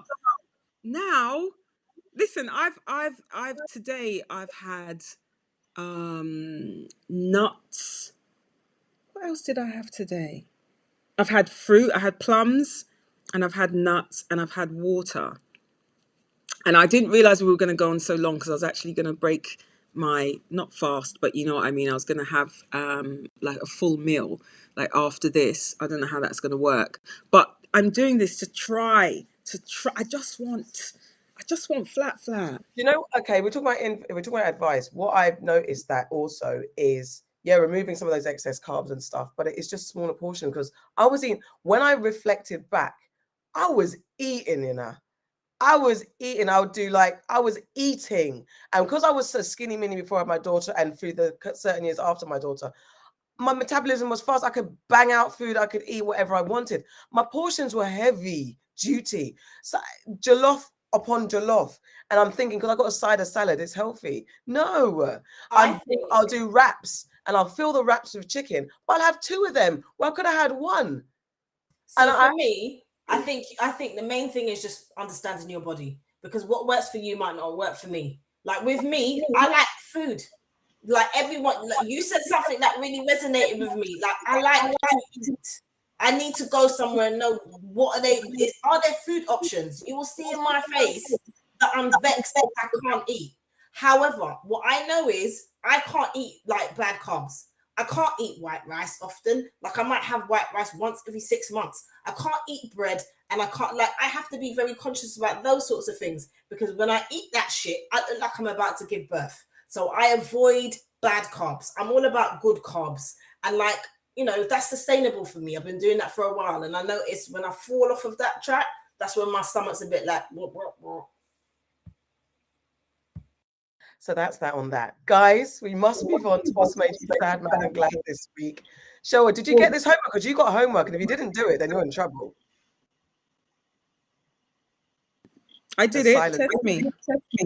Okay, what's made you sad? What's made you sad, mad, and glad this week? Sad, mad, and glad. Oh, I can let you tell in court. You're making this up. You didn't have your files. Your briefcase is in the downstairs bit. So, what made me sad this week? I will say, no, I was genuinely saddened. It's not this week because we've only had Monday and Tuesday, but I was genuinely saddened when I started thinking about what that young boy would go through with that scar. And it's like genuinely like, you know, I related to it. That was sad. Mad, like what made me angry? Man, it's just like reading some of these people's Kevin Samuels hot takes. I just, you know, and because I don't want to be gang banging on the internet, right? I don't want, so I have been having to just restrain myself because I've seen people, even like a lawyer friend, he's not a lawyer in this country, but actually really put up some posts doing up big epistle about him. I was like, oh, okay. I mean, I didn't unfollow, right? It wasn't, I wanted to, but I didn't because I just thought, like, I don't even want to turn it into anything. But it really has. I've read some people's hot takes and it's actually maddened me. And what has made me glad this week, like I said, definitely being on here, like, you know, I love to talk, definitely. And you guys have given me the outlet to do that. And being out of court today made me glad because I was like a baby girl. I didn't have to go to court. So yeah, I really enjoyed my time off. So yeah, that was my sad, mad and glad. Thank you. What's made me sad, mad and glad? Sad, I was ill again and it set me back and it's pissed me off. I've got my results from my doctors. I'm iron deficient and it's getting worse, so I need to get my iron up. That's probably contributing to why I'm getting ill so much and stressed upon stress. But we move. But that just pissed me off. That made me sad actually, because like I wasn't expecting to be ill. Mad. I told you that my toilet was broken, then it was fixed. Guess what's broken now? My sink is leaking. It's annoying me. Why is my flat falling apart? Now is not the time. And also all the people that were very excited about the heat wave. Usually I try not to be cynical about this UK's weather, but for some reason, when people talk about heat wave, I didn't believe it. Normally, you kind of feel like, yeah, the heat wave is true. For some reason, I was never on board with this heat wave. And certain people in the room was like, there's going to be a heat wave. And I was like, no, there's not. And I don't normally like to Debbie down anything to do with heat. But there has not been a heat wave. The weather is dumb. And I'm annoyed. This made me very fucking mad. We'd just like to interject that they said it's now going to start from Thursday to next Thursday. Nana, they've been talking about the heat wave since April. Just let it go. I'm just saying. Let it go. Thursday, when they're talking about the heat wave, they're not referring to this country. They're referring to somewhere else. Okay, not here. Because Texas, I saw, has had a heat wave. Texas is heat on top of heat. So the extra 50 degrees it's gone an extra 20. Texas, maybe that's what everyone's misread. Texas, yeah. Anyway, that made me mad because. Anyway, so and I was very, very glad and touched and honoured to be featured in the We Black Women exhibition at the Donmar Theatre. It was curated by the wonderful filmmaker Joan Iola, featuring amazing Black women alongside me like Susan Wakoma, Sheila Etim, Noma Dumasweni, and Naomi Harris, Sophia Hirsch. Basically, noted women from the industry were asked to nominate someone they saw as a hero. And for frick's sake, Sharon Duncan Brewster, a wonderful actress who most recently would have seen her in June, she nominated me. I had no idea what was going to happen. I thought we were just doing like a group shot photo when I turned up for the photo shoot. But when I turned up to the photo shoot, it was a one-on-one interview with myself and Sharon interviewing me, had a photo shoot. I was flabbergasted, moved and emotional. And then seeing the end result at a little press launch last Friday was weird, but really, honourable. And after that, we went to see Mary Seacole. I advise everybody to go and see it because it's a powerful play at the Donmar Theatre. The exhibition is free, and if you fancy going to see my face hanging up and amongst the other women, it's there until July 4th. And also, I'm super glad about this weekend's BAFTAs. This Sunday, it was the BAFTA TV Awards. So, and it was very representative and very quite diverse. So we did the red carpet as we tend to do, which is all fun, talking to the great Black talent that were nominated or just there invited. And then Mo Gilligan, who won a BAFTA for his show, the latest show, he threw a party. And it was, again, a wonderful party, just seeing Black creators in the room and vibes in and connecting, which is all about what the British Blacklist is about. It's like connecting. So it's great to be in the room and see the fruits of the work and all that stuff come 360. Auntie Farah, what's made you sad, mad and glad? So, funnily enough, you're glad is a little bit of my sad. So I've invented a new word specifically for this. I am sad at my levels of moths. So moths is missing out for fuck's sake syndrome, basically. Because after looking at my Insta feed and seeing all this wonderful wonderfulness of all these Black beautiful people celebrating the BAFTAs and realizing that not only had I worked on 3 series of the Mo, or 2, or whatever the hell it is now, the Mo show, me, not only had I done the BAFTAs last year, me, not only had I done Strictly, me, not only had I done all these other things, man still wasn't in the room. So basically, the levels of my moths were heightened. So that made me sad. However, we move on. My mad was that this week, refugees will begin to be sent to Rwanda on a one-way ticket, thanks to Preeti. Okay, so that's my mad. My glad, however, is that Preeti Patel's posh party was crashed by protesters against the new refugee policy. That fucking made my day. They were sat at a table and one person got up. It was like, I'm Spartacus, I'm Spartacus, I'm Spartacus. It was that type of moment, because the minute they got rid of one, the other person would continue the speech, and it went on and on and on and on and on. And I loved that. That made my day. My other glad, I've got a few, is that Black Pound Day are finally getting a permanent shop in Westfield. Props to Swiss and all the team. I think that is an amazing feat. When they did the pop-up last year, I was like, this needs to be made permanent. And I'm super, super happy that it's being done. Glad that my friend, my dearest, who doesn't know how to gas herself, and I don't know why she was surprised that she was honored. I mean, come on, chick, AK. Like, why the hell don't you recognize yourself for once? Like, I know that I'm employed to gas you up, but it's getting a bit tedious now. So just recognize the greatness that you are and just like roll with it. That was my glad. My other glad was Big Zoo's acceptance speeches, because, bruv, also another person I've worked with, I might just add, his speeches just, it filled my heart with so much joy. His first speech, where he was talking about all his team and like where they've come from and the representation, and then just the second speech that was dedicated to his mum, I absolutely loved it. I am glad about all the online footage and Mo winning a BAFTA. I think it's amazing, and I just love seeing us out there. And lastly, Kendrick Lamar. God, that made my day. Live for that. That's my favorite rapper alive right now. He is big, innit? All right. Okay, so my sad, I've had a run of insomnia, staying up super late. So this for me is nothing. Like, I could go on until 2 a.m. because I'm not sleeping properly. But I really need to top up on essential oils from Wellness Parlour. And Fifi has an oil called Sleep, which is brilliant, and it really does help you sleep. I ordered it today, actually, so hopefully I'll have it in like 48 hours. And then I'll be able to sleep again. So that has made me sad. Mad, I literally went bonkers watching the footage of the white woman shouting at the kids. Like, I was so, you know, that we all do it when you're like, if that was me, what I would do. That lasted a day. I couldn't, everybody I spoke to, I was like, have you seen the thing?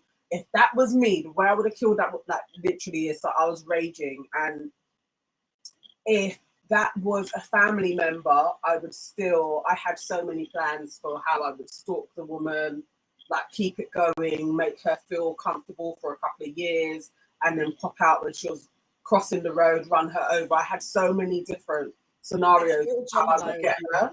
It was a lot, but I was so enraged. I actually sent a message to his aunt, just like, thank you for bringing it to, because she was one of the forerunners in bringing it to everybody's attention, and just thanking her. Like, that's what an auntie does. Like, you know, you're in that mothering, fathering role. You're a part of the family, and you sometimes need to like step outside and be like, what the parents are not doing, you step up and do. So I sent her a message about that. But yeah, that pissed me off really. I've already mentioned it, but yeah, Sunday was an absolutely great day. And to top off, but I also want us to go into it a little bit as well, is my other glad is waking up to Auntie Sade putting in our group a tweet about Jesse Williams And I woke up to that, and she just simply put it like, look up Jessie Williams on Twitter, thank me later. And I was up, so I typed it in. And yeah, it was a nice morning welcome to the world. I was like, yeah, that's great. Did you guys see it? Did you think it was a nice morning welcome? Listen, I didn't see it. I heard about it. I need to see it. Just girl, you need to see it. You need to be Googling now. Why is it still going to be up? Yeah, it's not taken down yet. It's still there. You need to see it. It's out there too much for it to be taken down. It's literally out there. I mean, what did you think? You're on mute, AK. Oh, it's a lovely Willie. I have always thought that, and I said this in the group, I've always thought he was fine. I have always thought he was fine. But after witnessing his performance, I think that now I feel like he's fine. Ooh. It was this water man.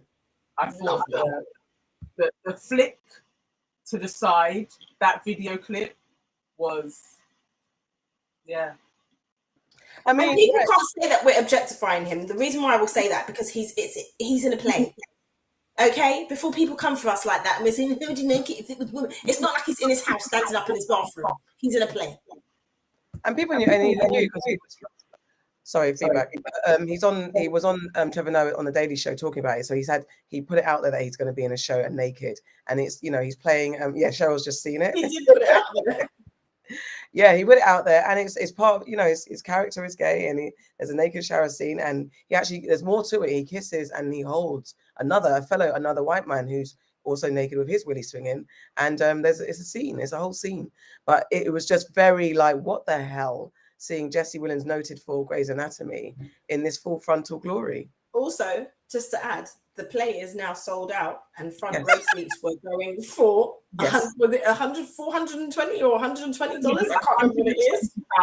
But yeah, but basically, they're sold out now. Yeah. And that's that on that.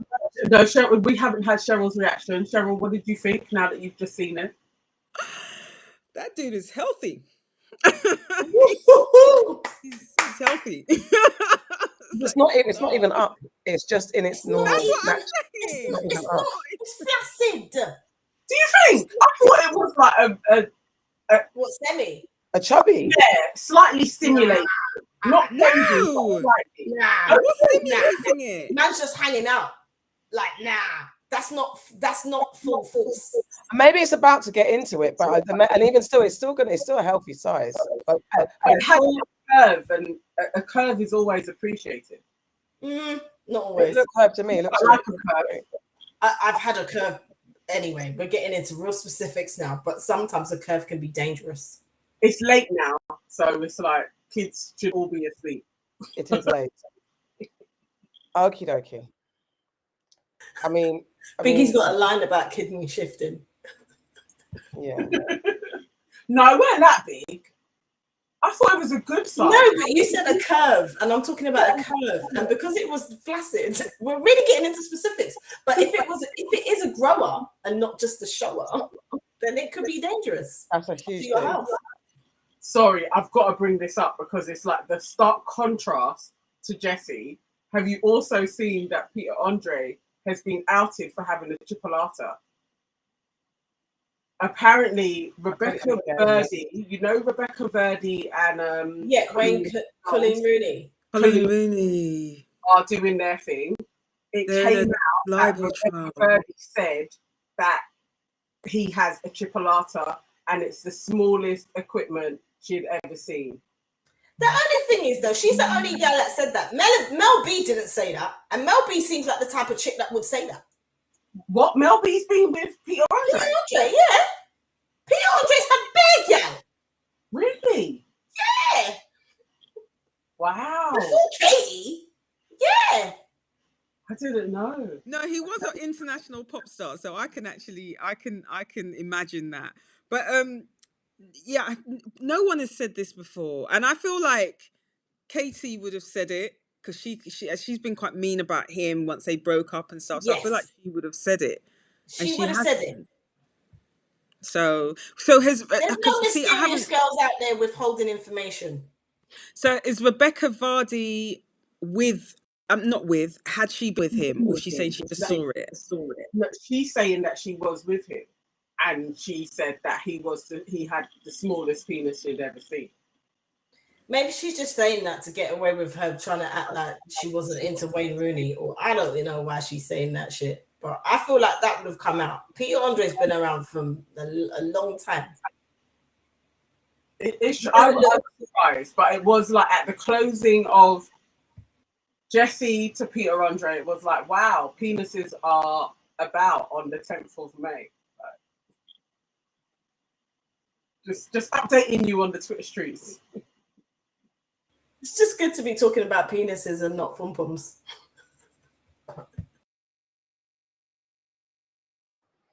I roll my eyes so deeply that there was minutes wasted at 20 past 11 on Peter Andre's size. I just saying it's news. No, not my news.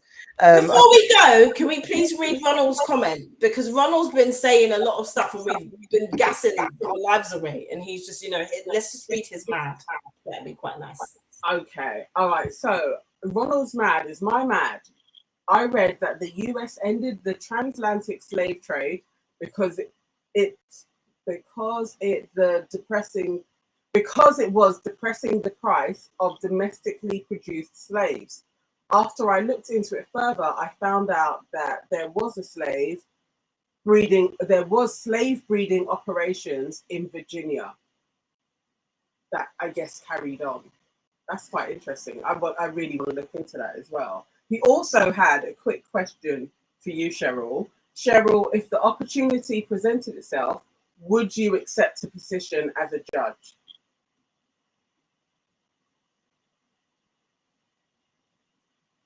It's an interesting question because I am at that stage where I can probably make those applications now, and people have actually encouraged me to make those applications for what's called recordership, which is like sitting as a part-time judge, but you still maintain your position as a barrister. And my answer is always, it doesn't really appeal to me. It doesn't appeal to me yet. So I don't know. We'll see. But that specifically, like sitting as a Crown Court judge, doesn't actually appeal to me right now. Can I just ask, especially in the light of the Roe v. Wade conversation, which it hasn't been passed, but there's documents have been leaked. Is the Supreme Court judge? Do we have this version over here? And is there any way that I feel like the UK copies, and this has to be a quick answer. I feel that UK copies America quite often, and anything that happens over there just ends up happening over here. Is there a possibility that do you think that the UK could enforce abortions being illegal? And do we have the same level of Supreme Court judge? What's our equivalent? We have a Supreme Court here, which hears points of appeal on, important matters of law. So there's that. But no, we have our abortion laws and regulations here. I don't think that America's policy will affect the UK. I don't see that being on the cards. Okay, cool. All right, we would love to go into that. What were you going to say? No, I was saying that's interesting. I could see similarly when I was looking to see if there was a correlation with your question. I couldn't see the same type of movement happening over here as there is in America. But who knows where the world is going? So yeah, we can revisit that conversation, I guess. Okay, guys. We have to wrap it up. It is very, very late. Thank you so much to our wonderful guest, Ms. Oh, no, judge, no, lawyer, no. Passionate, wonderful, blackety black, SHERYL. Thank you for joining us, being our honorary auntie, SHERYL, filling in for Auntie Sade. Thank you for having me, guys. Thank you so much. It's been a wonderful, wonderful night. Wonderful, wonderful conversation. Guys, thank you for sticking with us and joining in and contributing your conversations and conversation as always. Please don't forget to like, comment, and subscribe. And yes, don't forget to follow us on all the social medias. We do have a Patreon. Please, if you'd like to sign up to our subscriptions, check it out. Auntie Nana, I don't know why yes, thank you. There you go. It's on the screen. Patreon.com/your aunties could never. Just continue to make us rich aunties and help us continue to give you all the advice and the love and common sense that you need from us, because we are your very, very special aunties. And that's it. Thank you. Good night. We'll be back next week with more news reviews and interviews. I have to do these last two comments because it just sums up exactly how I'm feeling. T. Smith said, "A truly wonderful show. She Talks was an exceptional guest. I was simply transfixed and I would love to see her back." Ronald says, "Great show. Cheryl is so much more than a lawyer." And Vanessa Best says, "Good night, aunties." And honestly, we have to have you back again. Thank you so much. Listening to you as well. It's just been perfect. Thank you, guys. That really means a lot to me. And thank you to the people who commented. Thank you. Bye, guys. Good night. Night.